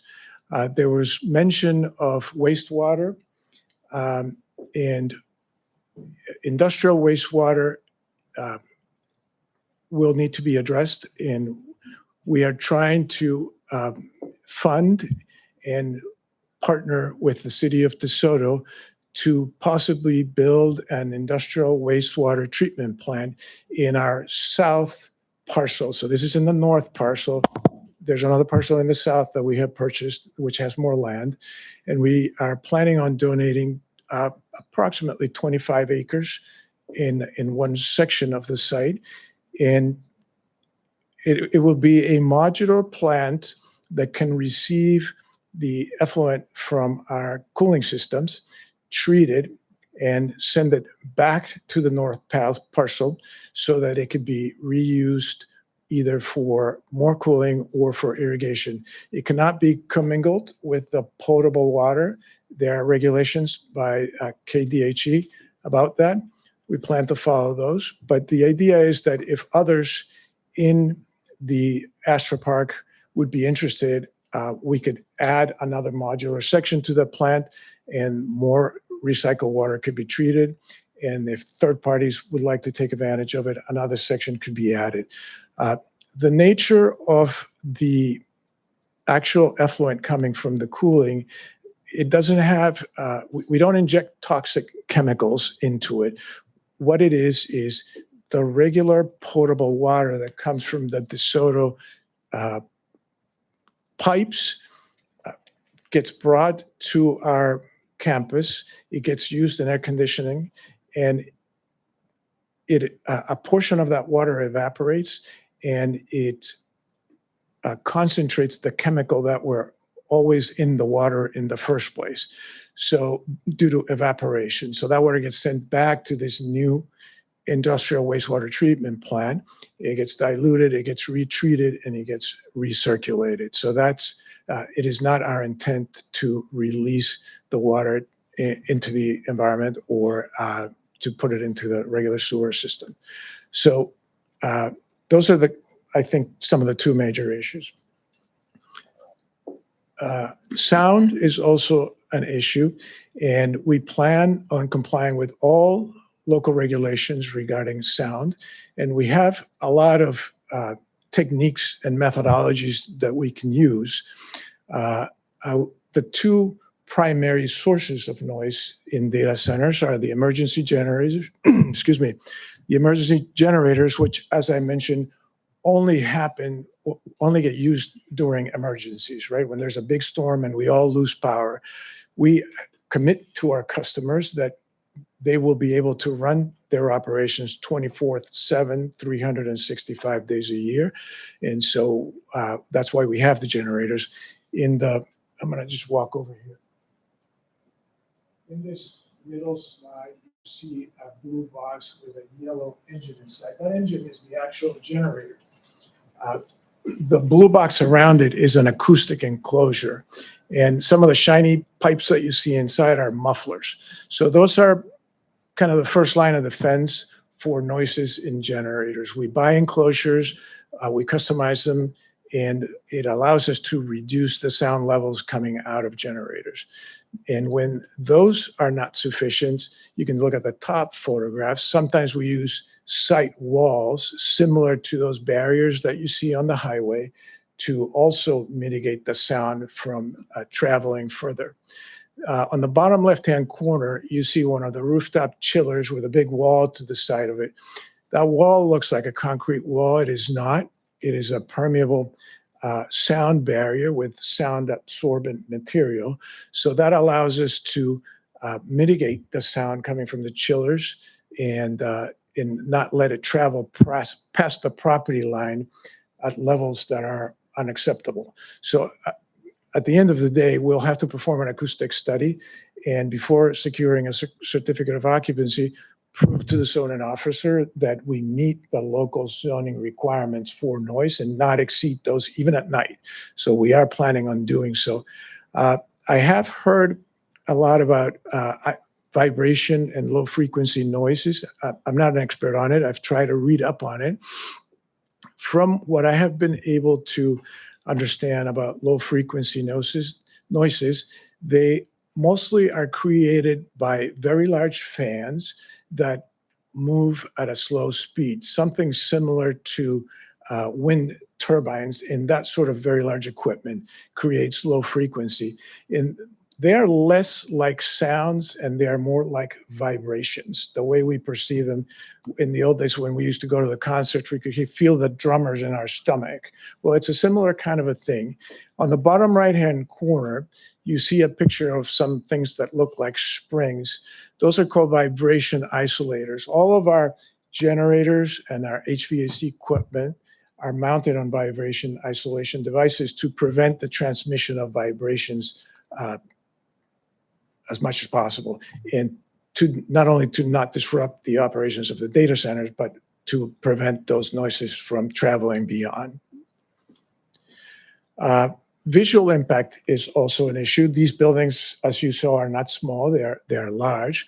We put a lot of effort into try to make them as attractive as we can. On the far right-hand side, you see how we alternate the facade patterns to make them interesting. On the left-hand side, you see how we can vary some of the materials and provide some visual accents. In the middle slide, you can see how we use landscaping forms and vegetations to provide landscaping buffer in front of the buildings. So we like to think that we are thoughtful in our design, and we try to make the facilities as attractive as possible and as respectful as possible. Matt? Thank you.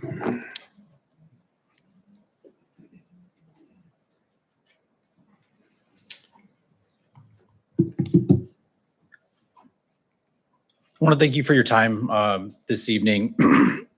I know that this is just the beginning of a process, and we look forward to a thorough review of the project and everything that we've talked about this evening. But first, let me close by highlighting our commitment to the community and the areas that we're hoping to focus on. Among them is property tax reduction for seniors and lower income families. That's feedback that we've heard consistently in conversations, and we think that's an important area for us to really focus in on. STEM education and career pathways. We want to be here as a neighbor and engaged in education, and we're in a unique position to be able to lean on some of our resources to develop career pathways and career programs for the community and the area students. And that's something that Digital Realty has a really long track record and history of doing in the communities that we operate.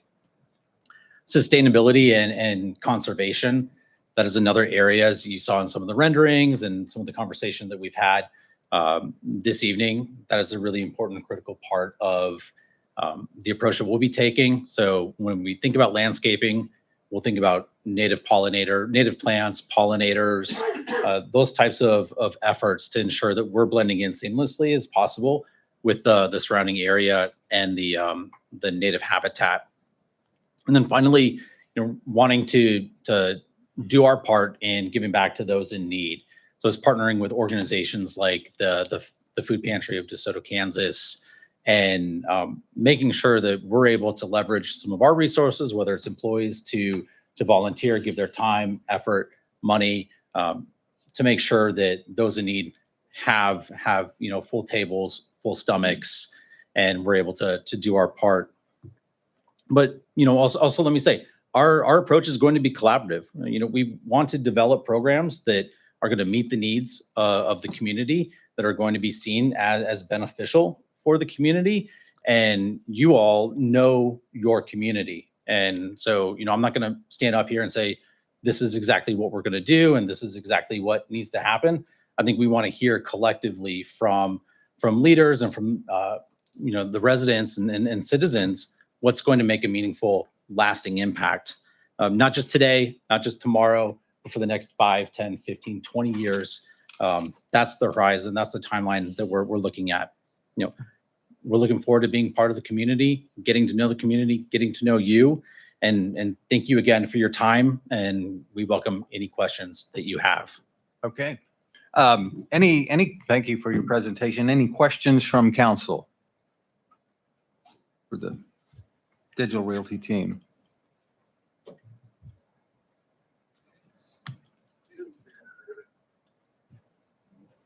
Yeah, Zach.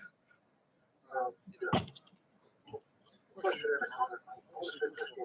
you for, and it may seem minor, may not appear as impactful versus does here watching the presentation, but I really appreciate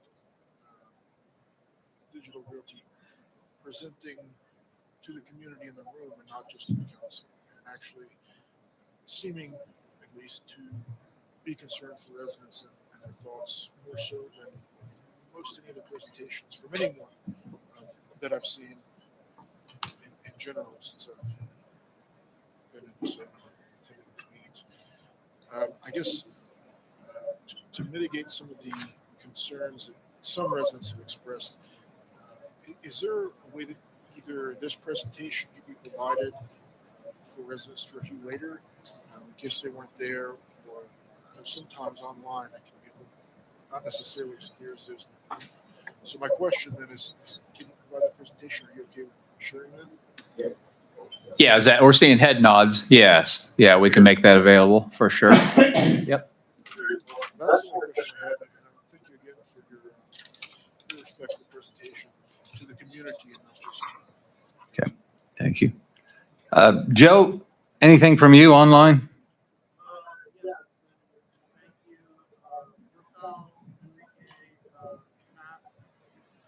Thank you for getting up tonight, giving your presentation.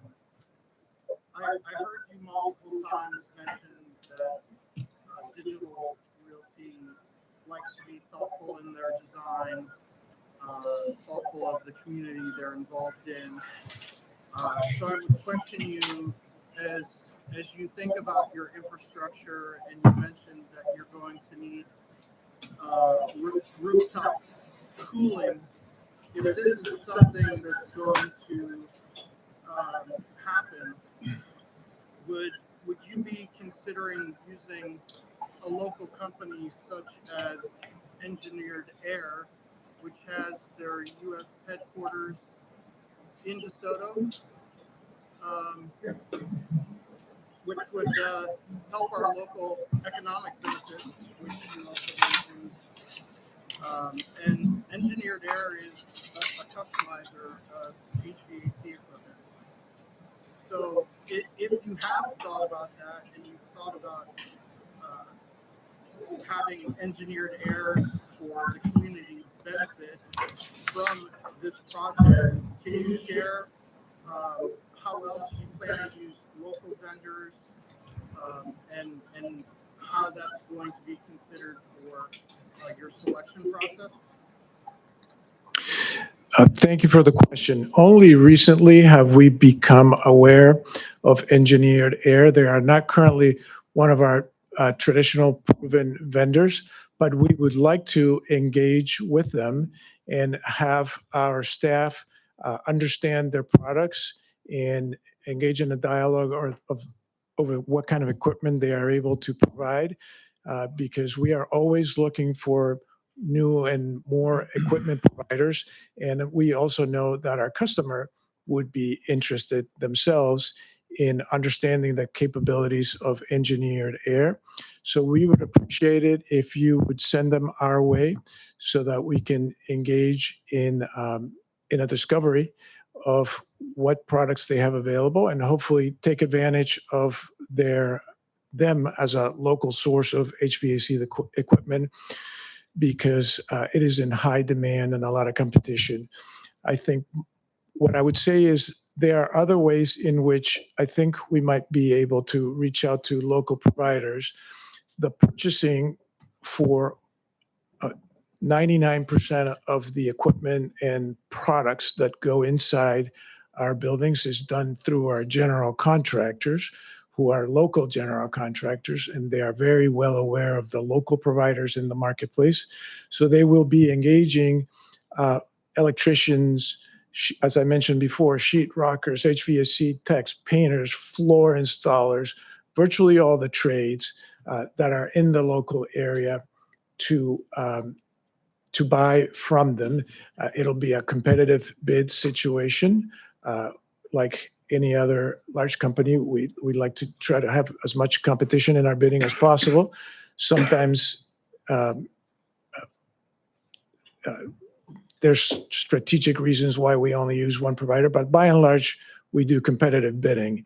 I would say we've become aware that not too far from us, there's a quarry. So at the right time, we would engage with them to see if they're interested in providing materials for the work that we're going to be doing on the site. And I think I've also heard that there might be a pre-mixed concrete company that is close by. We're going to be pouring a lot of concrete. So we invite them to please reach out to us to hopefully to include them in our list of bidders and hopefully take advantage of a local producer. And as we go into operations, I can let Rafal talk about how might we take advantage of local services and suppliers. Before you, just a quick question, follow up regarding, is there anything unique or special about the HVAC equipment that sits on these buildings, or is it unique to data centers, or is it just typical equipment that's on all buildings of a certain size? Remarkably, no. They are just chillers. They're train chillers, Dakin chillers. They have been made for 20 plus years in the US and abroad. And there's just a lot of them. That's all. Thank you.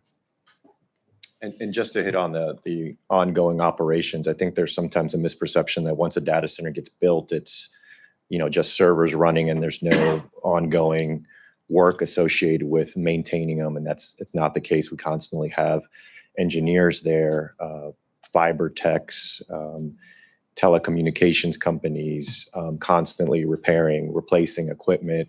And our natural engagement with all the communities that we're in is to utilize local resources when available, because it's just more efficient that way. Already in the community, have built relationships. And so even from an ongoing operations perspective, that's our intent, as well as utilizing local restaurants, et cetera, for events, company events, and things like that. Okay. Anything on this side? Well, thank you for the brief presentation, and thank you folks for all coming out here tonight. I know that the environmental impact, the health concerns is something that everybody questions, and I still have questions, and some haven't been answered. And I know that you're coming forward and going to give us more information. And I know that our city manager is also our city administrator is searching and going to provide us with some more information. But I really appreciate what you've done tonight, and I appreciate these people coming out here. So thank you very much for your presentation. Thank you. Lindsay, any questions or comments? Yes, I was just going to say thank you as well for the presentation. I know that we spent a lot of time trying to gather community concerns and answer them tonight. I know that you also heard from a lot of concerned community members tonight and talked about opportunities to engage and make it a two-way dialogue. And I think the biggest question is that we all probably have more questions. So at what point would there be another opportunity to kind of have that two-way communication or have some of the continuing concerns answered as we citizens look for answers and kind of delve into that process? Yeah, and that really our goal here when we came out tonight is we're still in the very early stages. We just acquired the site 3 weeks ago. So we have not developed a completely vetted plan design yet, which I think is a good thing, because we want to have a two-way dialogue. We want to make sure that what we're building is something that, the community is proud of, that it hits all those things that you're looking for in terms of sound mitigation, emissions, water usage, all these things, that we're addressing it right when at the beginning when we're starting to build up our plan and design the building. And our plan is to continue this engagement. We do want to open the doors to the community. We plan to have an open house where more questions can be asked, where there's more of a two-way dialogue. We're happy about that. I mean, we don't want to hide behind, our business or just steamroll anybody here. We're just trying to engage and make sure that what we're building conforms to the community. All right. Thank you. Thank you.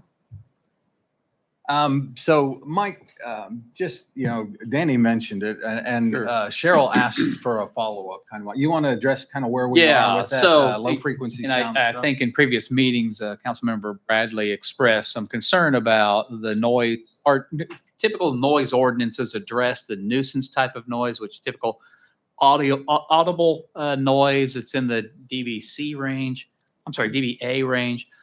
There's a growing bit of evidence that there's also concerns with the lower frequency stuff. And this doesn't necessarily just apply to data centers. It's all large manufacturing stuff that has cooling towers, has possible generator stuff. So we've begun engaging a few different experts on that, call country, on experts that might help us look into a possible regulation change, incorporating the lower frequency stuff into our regs. The number of communities that have done it around the nation. Little Rock, Arkansas was, I think, the latest larger community, just did this week. Incorporating that DBC range, which kind of gets to that lower frequency concerns, and some other issues as well, monitoring compliance and setbacks and some other things like that. So we've begun those sessions. Having an outside independent consultant come in, I think is the right move, and I might be back with the council here at a meeting soon to engage that and start having that discussion. Yeah. Thank you. I had one quick question. I was looking at the slide. Are we covering up a QR code that would actually link to the presentation? Yes. Okay. There's a QR code that links links to, not the presentation, but a website. Okay. Landing page. Okay. So soon we will have an opportunity for the public hearing, for a public open house for feedback. Looking forward to that opportunity, and appreciate you guys coming out tonight. Thanks Thank for you. having us. Thank you.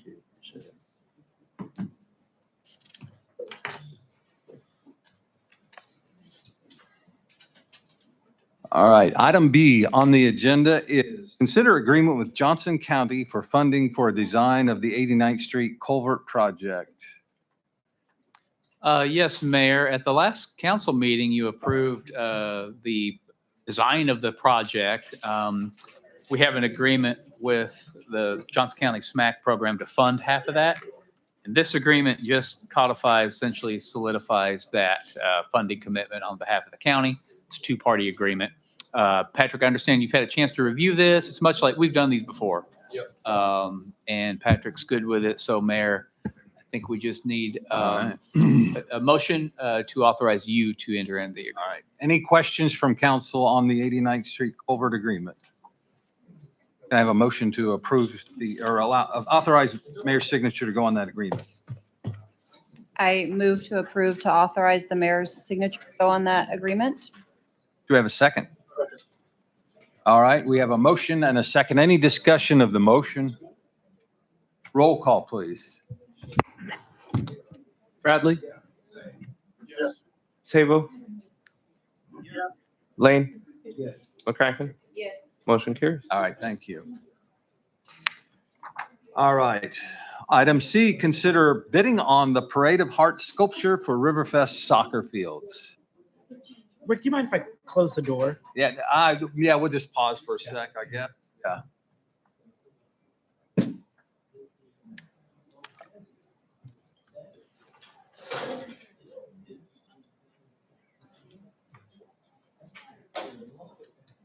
A little concerned with the people online. They may not be able to Being hear. able to hear.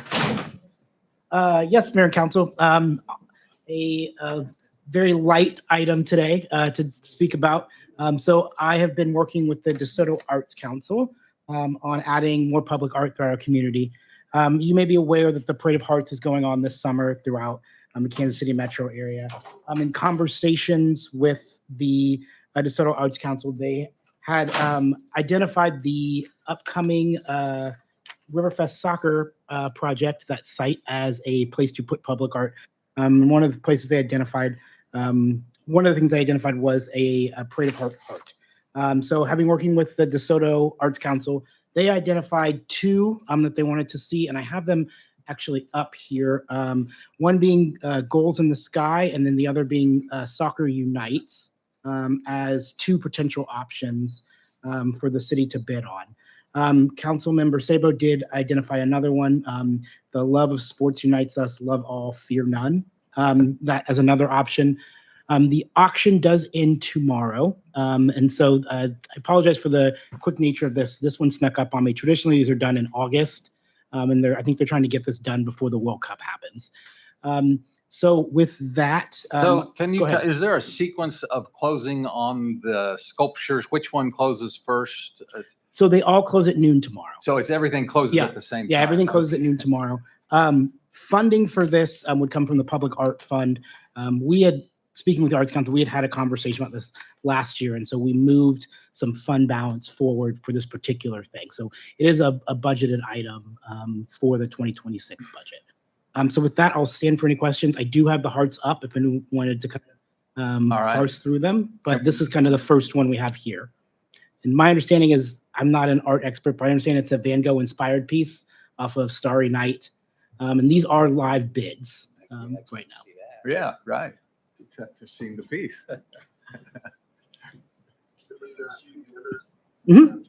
Yep. So this is the Soccer Unites piece. And it's kind of two-pronged, so it has the new soccer ball here and then the older. My understanding, it's supposed to represent the past and present, past and future of soccer in Kansas City. Can I see the first one again? Yeah. I like this one best. Okay. I'm just gonna tell, my personal take is, nothing against the Kansas City skyline, but the Yeah. others both feature prominently the Kansas City skyline in the piece. And I don't know, this one is kind of more, you know, it's got fields and Yeah. stars. Yes. This is the one that Joe had brought up. Okay. I like that too. Yeah. I wish they were sequenced, so when you missed out on one, you could roll, you know, so. What I think will happen, and these bids are pretty low right now. If you've ever been on eBay, you know, the last hour it really increases. But if something does go above the $10,000 threshold, move on to the next one. So I'm probably going to go hide about 11:30 tomorrow. Yeah. Go all in on whatever one we want to go for first. Yeah. So we can shift our focus. Yeah. As the closing draws near. Yeah. So if there's a preference from the council, just a quick motion, just authorizing me to. I said mine. I'm fair enough. Yeah. You ready for a motion? I don't particularly like the Kansas City skyline either. I think either the one we're seeing now or the Starry Nights inspired one would be good choices.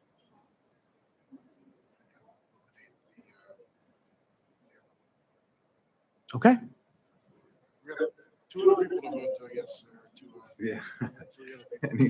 Oh, I don't have a preference. I was just going to move to authorize the Assistant City Administrator to bid on a Parade of Heart sculpture in the minimum $1,000. And if it doesn't end up being one of these three, then I'm sure we will get a good one for the new soccer complex. All right, we have a motion. Anybody ready for a second? I'll second it. All right, we have a motion and a second. Any discussion of the motion? Roll call, please. McCracken, Yes. Bradley, Yes. Sabo, Lane. Yes. Motion carries. Thank you, Mayor and Council. Okay. Go ahead, Mike. I'll let you do it. Now it's the fun stuff, Mike. We get to start our budget. The happiest time of year.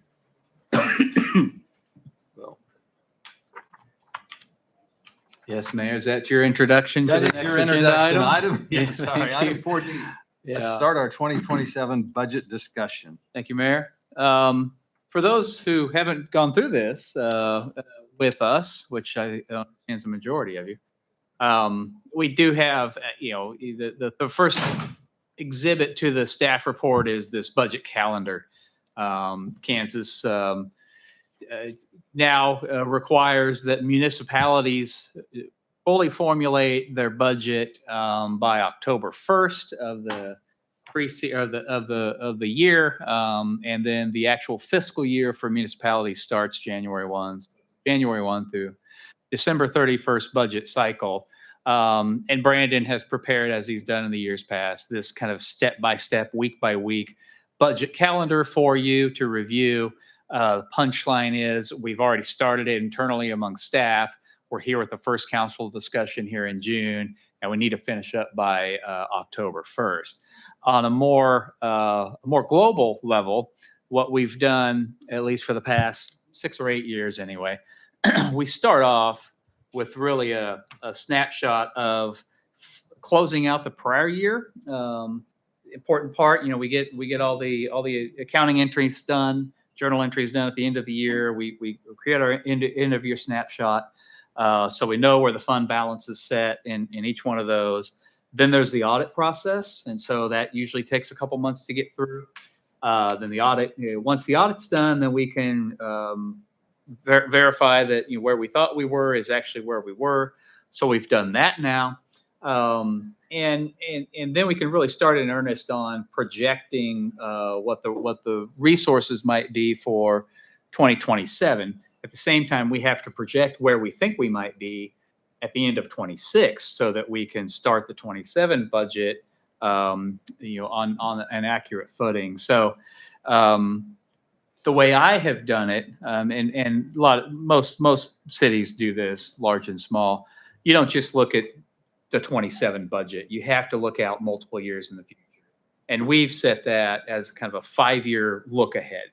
So I'll apologize now to you who don't like spreadsheets, but this is very spreadsheet driven still. We haven't found out a way to completely automate this process, but you'll see these spreadsheets that look a lot like this. Lots of numbers, columns and rows. The columns show last year's actual, this year's budget, this year's projected, and then 5 years into the future.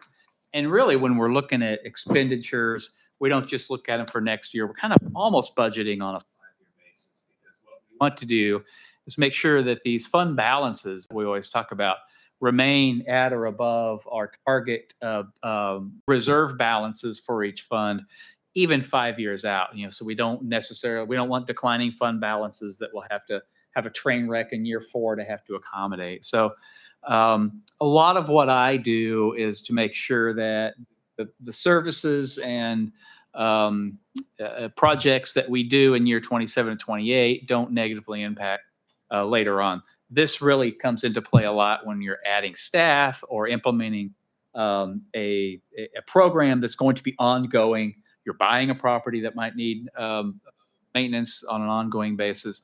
So that's why it's real important for us to continue to look at these 5-year projections. And a big part of what I do throughout the year is staying vigilant about the current year projections. So are the revenues coming in like we thought they would? Are the expenses coming in like we thought they would? Is there a mid-year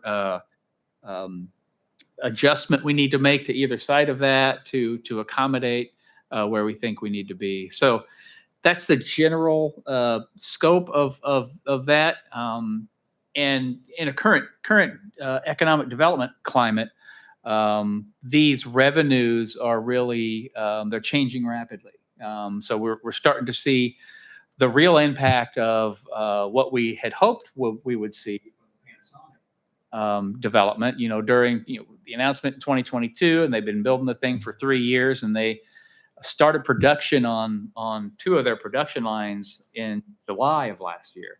So we started to see some of these revenues sourced during the course of the construction. We saw sales tax revenues increase.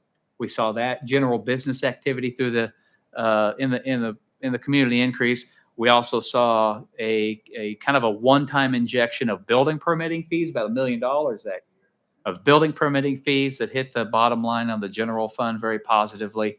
And we started to see the trend of the franchise fees from the electric uses go up.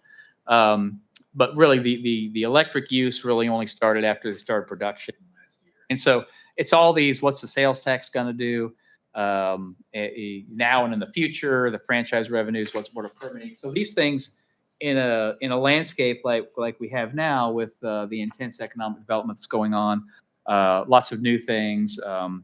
The permitting revenues are kind of one time, so you don't need to rely on those long term. It's important to get these projections, these 5-year projections for the revenues kind of settled. And so that's mainly what I want to talk about tonight, just the revenue side. And I've also for tonight just thrown out a baseline 5-year projection for the general fund, 3 main funds: general fund, law enforcement, and debt service funds. We also have a number of other funds that we'll show later on. And then the 3 main revenue generating funds, the water and the sewer and the refuse funds, we'll look at those at the next meeting and be able to talk about those long-term projections.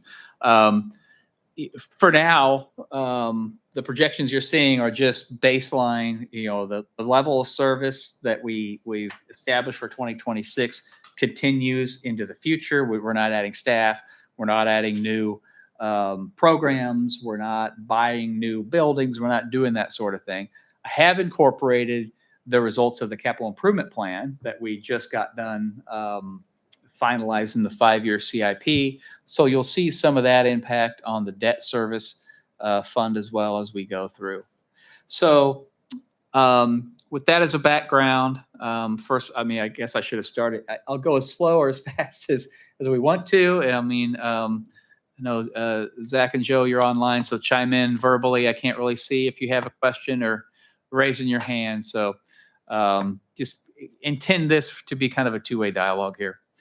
The first thing that I wanted to share with you is more or less the basis of the long-term projections.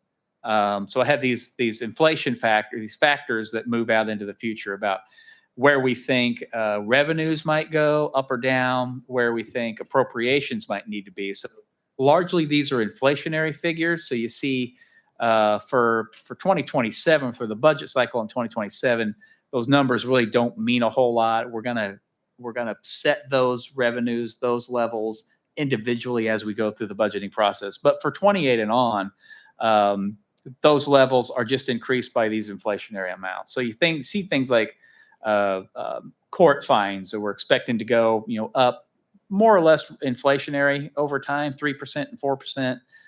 Planning and zoning fees the same way. Sales and use tax monies, we'll talk about those a little bit, but pretty conservative estimates there. Appropriations the same way. So our expenses, the commodities, the personnel expenses, you can see there. So those are kind of what form the basis of these longer term projections. I talked about the Exhibit B in the staff report, shows this spreadsheet with all the 5-year projections in it. So we'll start with revenues. The first part of the revenue picture is how we calculate the property tax overall. So the first thing that happens is the county appraiser during the final part of the previous year does an assessment on all the real property values, and this is what's the number that ultimately generates the amount of tax that we collect based on the mill levy that we set during our budget. And this little chart shows the real property valuations dating back to 2017, steady increases through the teens and into the early 20s or 2020s. And then you see these massive jumps in 24, 25, 26, and now in 27, almost entirely driven by the Panasonic facility. So this is what that chart looks like. This is the total assessed valuation of all property in the city of DeSoto. So you see the real property values just skyrocketing here. Almost all of that is the valuation of the Panasonic facility. They do evaluate it as a partially complete. So when they were partially done building it, they assessed the value of the property tax started being collected. The tricky part about the Panasonic facility is that it is in a TIF incentive district, so that property tax is collected, but it's not it can't be used for general fund activities. And so what we need to do is back that valuation out for the purposes of our mill levy. We need to back that out to a figure that is the effective assessed valuation rate. And so that's what I've done here in this red bar. You see the total valuation is the kind of the gold bar here, but once you back Panasonic, and this is how much Panasonic contribute, that's the portion of Panasonic that's the overall assessed value. Once you back that out, you get the red bar there. And that's the red bar that we use as the total valuation figure that will eventually set the mill levy. So we talked about that there in the staff report a little bit. Next big impact to the general fund and really all the funds is the sales tax picture. Starting back in the mid-teens, we've really started seeing the sales tax revenues increase. A lot of that was countywide stuff because we get a portion of sales tax from the countywide. But then clearly, as soon as Panasonic, the construction activity at Panasonic started, we started really seeing those sales tax revenues increase. A big part of that is just having several thousand construction workers in town every day. They're buying lunch, they're buying gas, that economic activity is increasing. But another big part of it, a substantial part, is the infrastructure work that Evergy had done, mostly at the Astra Enterprise Park to support the Panasonic facility. All of that equipment they buy is subject to sales tax, and they pay sales tax for that equipment. And so we see that specifically in those collections. So you can see that the sales tax number really started to jump in 22 and 23 and continued there throughout 24. In 25, I'm sorry. So for 26, though, that their work there for Panasonic is largely done. And so they've had a lull in the last year or so in big construction activities there. So we're seeing some of that start to subside to a more kind of a baseline level.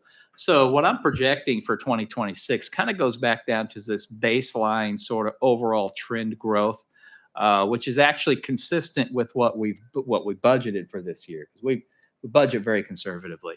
So I'm thinking it's going to be somewhere right around $3 million in sales tax collections. And then, so if you look at the out years for 27 through 31 here, budgeting that to be flat next year, and then just continue on a pretty conservative inflationary factor. It's actually below the trend line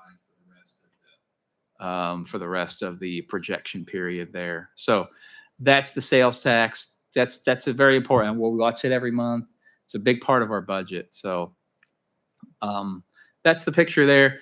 This chart shows kind of an exaggerated view of that sales tax, but this is the portion of the sales tax that goes to the debt service. So a portion of our sales tax goes to pay off bonds and from the debt service fund. So you see that this is just a more exaggerated version of really franchise fees are the other big ticket item on our general fund budget, and we try to assess those. We knew early on that Panasonic was going to use a lot of power in the production of the facility. After the facility came under production, the estimates for that were somewhere around $4 million a year once that facility is completely built out and eight full operational lines. You can see in this chart, this is just the monthly electric franchise fees that we saw starting in January of 2024 and then continuing. The last point there is March of 2026. You see this big jump right about July of 2025. And that's right when they started those first two production lines at the plant. So we've definitely seen that, and you see it continue to climb as they add production capacity. I don't think they're still running those two production lines on a 24/7 basis. I think they still shut them down at night. So there's even still room to grow there. And we do expect they'll bring production lines 3 and 4 online by the end of the year. So we think this will still continue to climb based on that. So this is the overall franchise fee picture as we look 2027 and continue that into the future. And if you look, we cap out at 2031, even still below $3 million a year. So we're still remaining conservative with that projection there.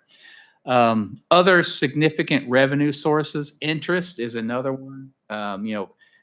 We collect interest on temporary investments, short-term investments on bonds that we receive, monies that we have available in reserve. These reserve balances aren't just sitting in a bank. They're actually invested in portfolios that generate interest. A big bump that we got several years ago was when Panasonic came in and we needed to implement the $100 million worth of water and sewer improvements to support that project. They wrote the city a check. We deposited that check and had that in the similar short-term portfolios that generated about $4 million over 2 years between 2024 and 25. That money is now spent. So we're not going to be generating that much anymore. So that money came and went, and it's back down now. So you'll see that in the trend lines here. Another sort of similar story in the building permit fees is Panasonic, and we had about $1 million permit fee from that facility. So you'll see that bump as well.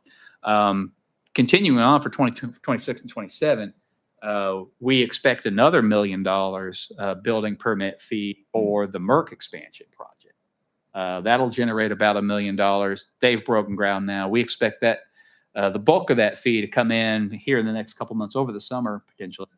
And then the Beale data center project, who's also broken ground, estimating another $1 million permit on that one, possibly in the next 2 years. So in the projections moving forward, you'll see a $1.8 million building permit fee there. So here on this chart, I know it's kind of a lot. This shows the picture.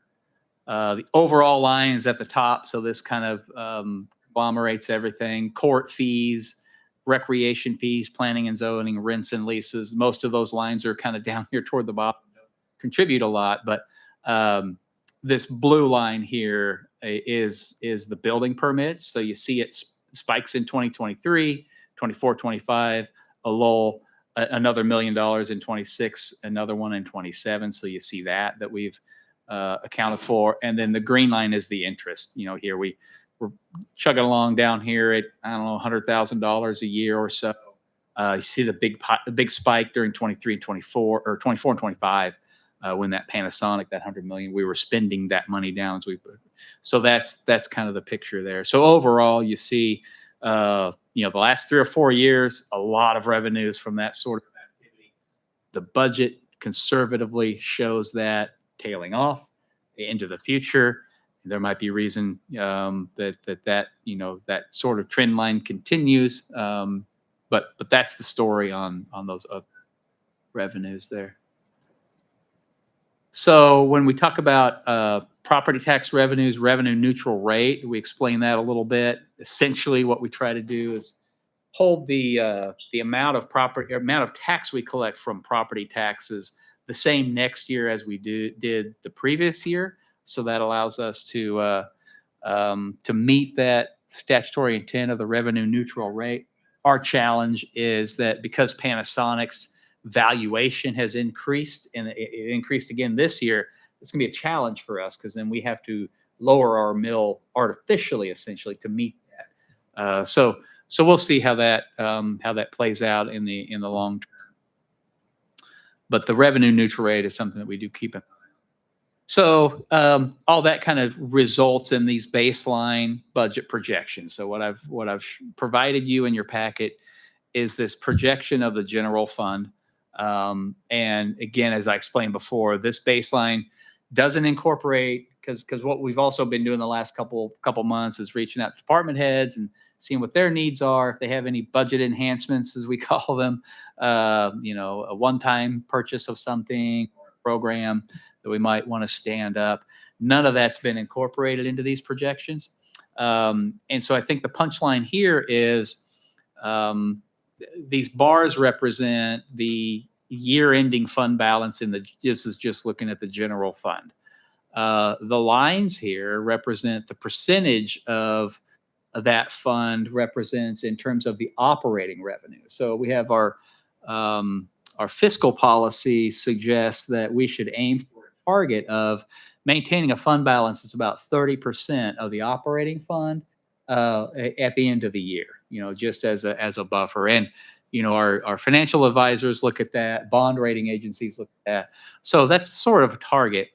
And so this blue line here at the top there represents the actual projection where we think it's going to be. And this orange line represents that 30%, more or less. And what I've explained, the difference between these two represents possibly some area where we might implement other programs or look at enhancements or do some of those things at the council's discretion. The last several years, we've been increasingly, I think, aggressive about some of this. Before then, it's always, let's keep the powder dry. We don't really know how things are going to play out. I think we're starting to see certainly starting to see a picture on the Panasonic project with the revenue streams tax, the franchise fee tax specifically. So there's been reason to be a little bit less aggressive, or a little bit less conservative with some of the programs we stood up, and I think you see that around the community. So in essence, kind of what we have to consider here is about $1.3 million, kind of in that excess, annual excess to look at. Similar within the debt service fund, we've got a similar long-term projections. We don't have a fiscal policy to maintain a 30% reserve in the debt service fund, because we know exactly each year what the debt service is going to be going in. We know how much tax revenue we're going to get. We really don't have a need for that. So there isn't that policy. So you don't see the orange line here. But what I have done here is I've incorporated the results of our CIP. A CIP assumes $8.5 million in new debt to the debt service fund. So it's $4 million for 2027 budget that we're looking at, $3 million in 28 and $1.5 million in 2030. And you'll see the mill levy does have to come up in that fund to meet that. Now, the property tax isn't the only fund that contributes to that. We also saw what sales tax can do there. But this is the picture for that fund. And then lastly, the law enforcement fund, same way. You see, we do essentially know what we're gonna, the expenses there. So we don't have this fund target, but you see it's obviously we don't want to take that fund down to nothing. So you see mill levy remaining relatively flat, and actually some increasing fund balances there. So that is the end of what I have to present to you tonight. The next meeting, like I mentioned, I think we're going to look at all these other funds: refuse fund, we have the transient gas tax fund, the vehicle equipment replacement. There's a myriad of these other funds we'll look at, and then the big two are the sewer and the water fund that we'll also have a look at, and we'll be able to start formulating some directions about budget enhancements, vehicle equipment replacements, things of that nature. I think I will stop there and answer any questions. Questions from council?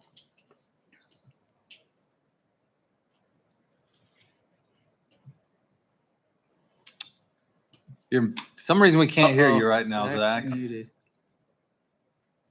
You're not muted. Why can't we hear Zach? I don't know. We should be able to. I love this.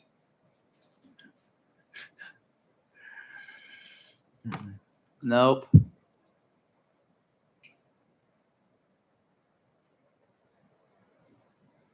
Now he's muted. Yeah, I just muted you, Zach. There we go. There we go. All right. Don't know.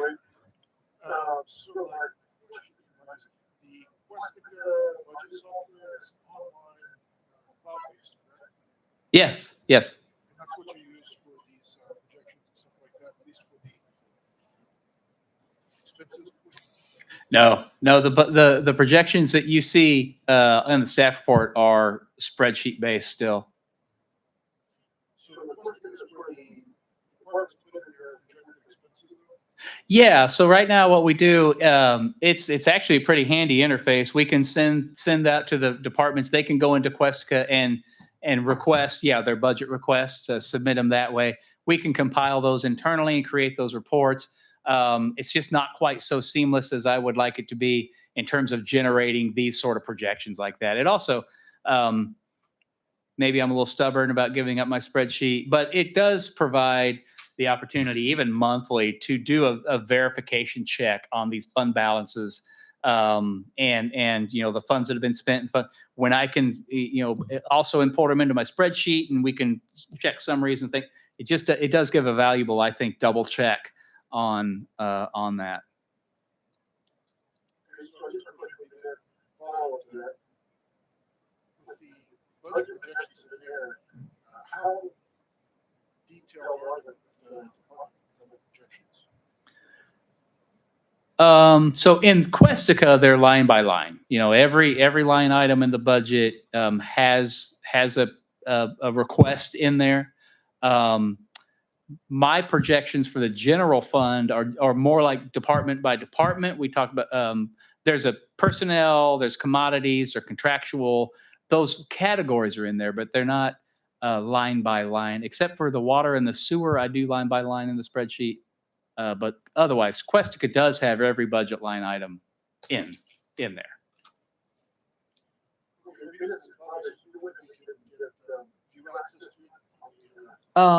Brandon, are you? I don't see why not. Yeah, I don't see why not. Yeah, I know we're still going through, Bonnie and I were talking about that today. We're still going through and going back and forth with department heads and asking questions. That's one of the benefits of it is if I look at a line item that seems high, I can send a quick message to the department head and they'll get a ping on that and we can kind of talk about it seamlessly and instead of sending spreadsheets back and forth. But that should be cleaned up in the next couple of weeks. I don't see once we're done. Well, but correct me. I mean, there's a way to give the council viewing ability. Yeah. really. Yeah. Real time. Yeah, we could, yeah. Yeah, it's set up for that for sure. Yeah. Okay. All right. Joe, anything?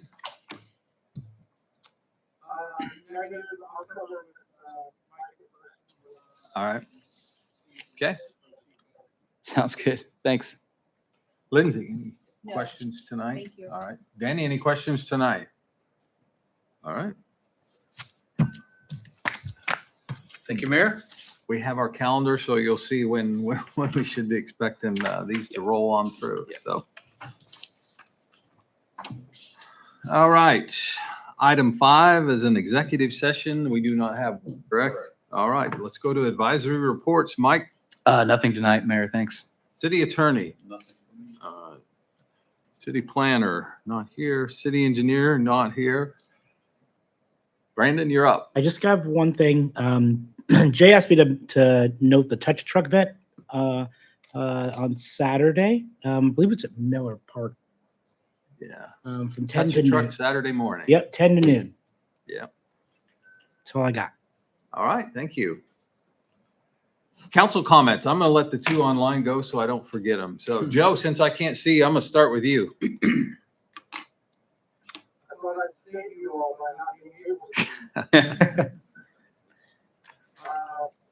Well, first, I would just start off by saying it's great to have community presence and involvement in our city council meetings. And no matter what the opinions are, your opinions are important. And I thought there were some good points tonight. Brandon or Edgar, I'm not sure how many people would still be there, but I did miss the name of a lady that got up and talked about a water pressure issue at her house, and I would love to speak with her in person. So, if we could get that, and then I believe that's all I have for this evening. Okay. Thank you, Joe. Zach, you're up. Okay, so I did receive one complaint about, I guess, large trucks on Oak, on 90th. And I was told that there formerly was a no truck sign on one end, and then on the other end, there's still a sign. But I guess there's some difficulties with having large truck traffic. I don't know what we can do to address that, but I'd like to see if we can get streets or something. Unless you know off the top of your head. I'm sorry, which street? 95th Street, I think is what you're talking about, right? Between 103rd or Lexington and Sunflower Road, correct? No, I think this is I'll get you the Okay. exact address. Okay. I think this is the residence, right? Yes, correct. Oh, okay. Okay. 91st Circle or something like that. Oh, by the apartment By the apartments. project. Oh, okay. Okay. Yeah. Okay.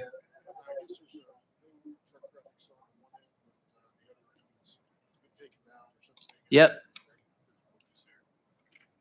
I think there was some vehicles were parked legally on the side, and then sold that one of the large truck drivers became pretty irate with the residents for parking there. It was a little bit of a tirade. And, I think they involved the sheriff's department. And so I don't know what to do to address that, if anything, but hopefully we can look into it at least. Yeah. Yes, certainly.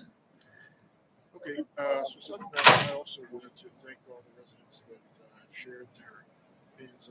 It does take quite a bit of intestinal fortitude to get up and share an unpopular opinion or even popular opinion, either way, in opposition to something that's a contentious issue. So I'd like to thank everyone who's done that.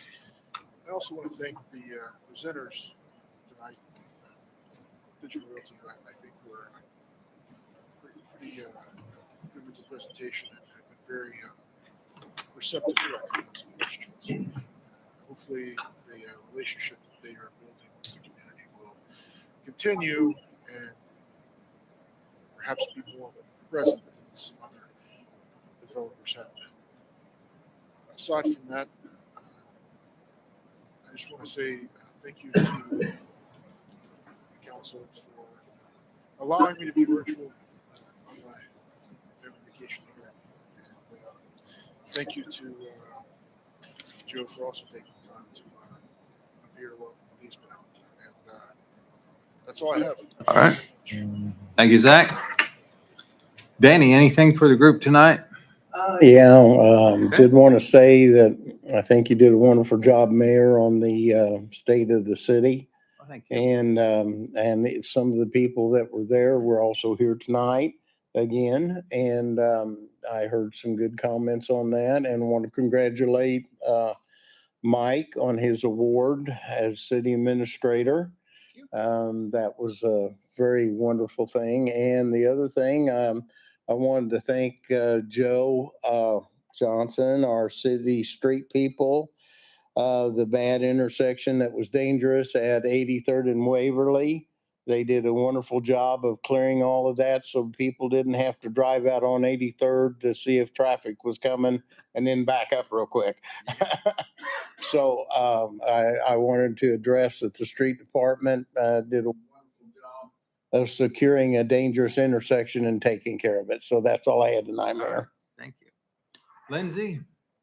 Yes, I did want to thank, just kind of what everyone else already said. Thank you to everyone who presented tonight, and thank developers who presented tonight, and at least are starting that conversation and here to hear the concerns of the community. I did want to mention, I know it was mentioned in public comment earlier, but that the Beal Infrastructure is hosting a community engagement event June 18th from 4:30 to 6:30 at the DeSoto High School. And along with that, wanted to thank the city for the mowing that was done on 83rd, because it has really increased visibility, not just down on Waverly and Corliss, but all the way. And that's been very helpful with all of the teenage drivers, especially making it a little bit safer. So thank you. I know Rhonda brought that up just at the last council meeting, and it's already been addressed. And then finally, we also talked about the pool chairs. So thank you to the city for responding so quickly and kind of getting a plan in place to get at least a portion of those replaced. Okay, thank you. Well, that driving thing, it helps us older drivers as well. 'Cause I drive that, and I appreciate that. 83rd and Waverly for sure. I just will reiterate that I do appreciate everybody showing up and sharing their comments. Appreciate Digital Realty engaging and starting off with a presentation to us all before we're starting into the process. Looking forward to that continuing and that level of engagement expanding, I guess. So I don't really have anything else, so I would entertain a motion to adjourn. Make a motion All right. adjourn. Second. We have a motion, a second. All in favor, say aye. Aye. All opposed? All right, we're adjourned. Thank you.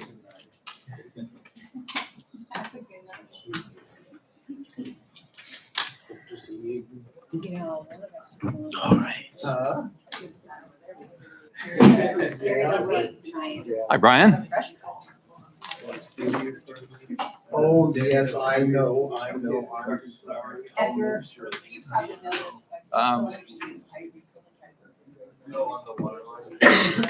Yeah, we obviously the Beal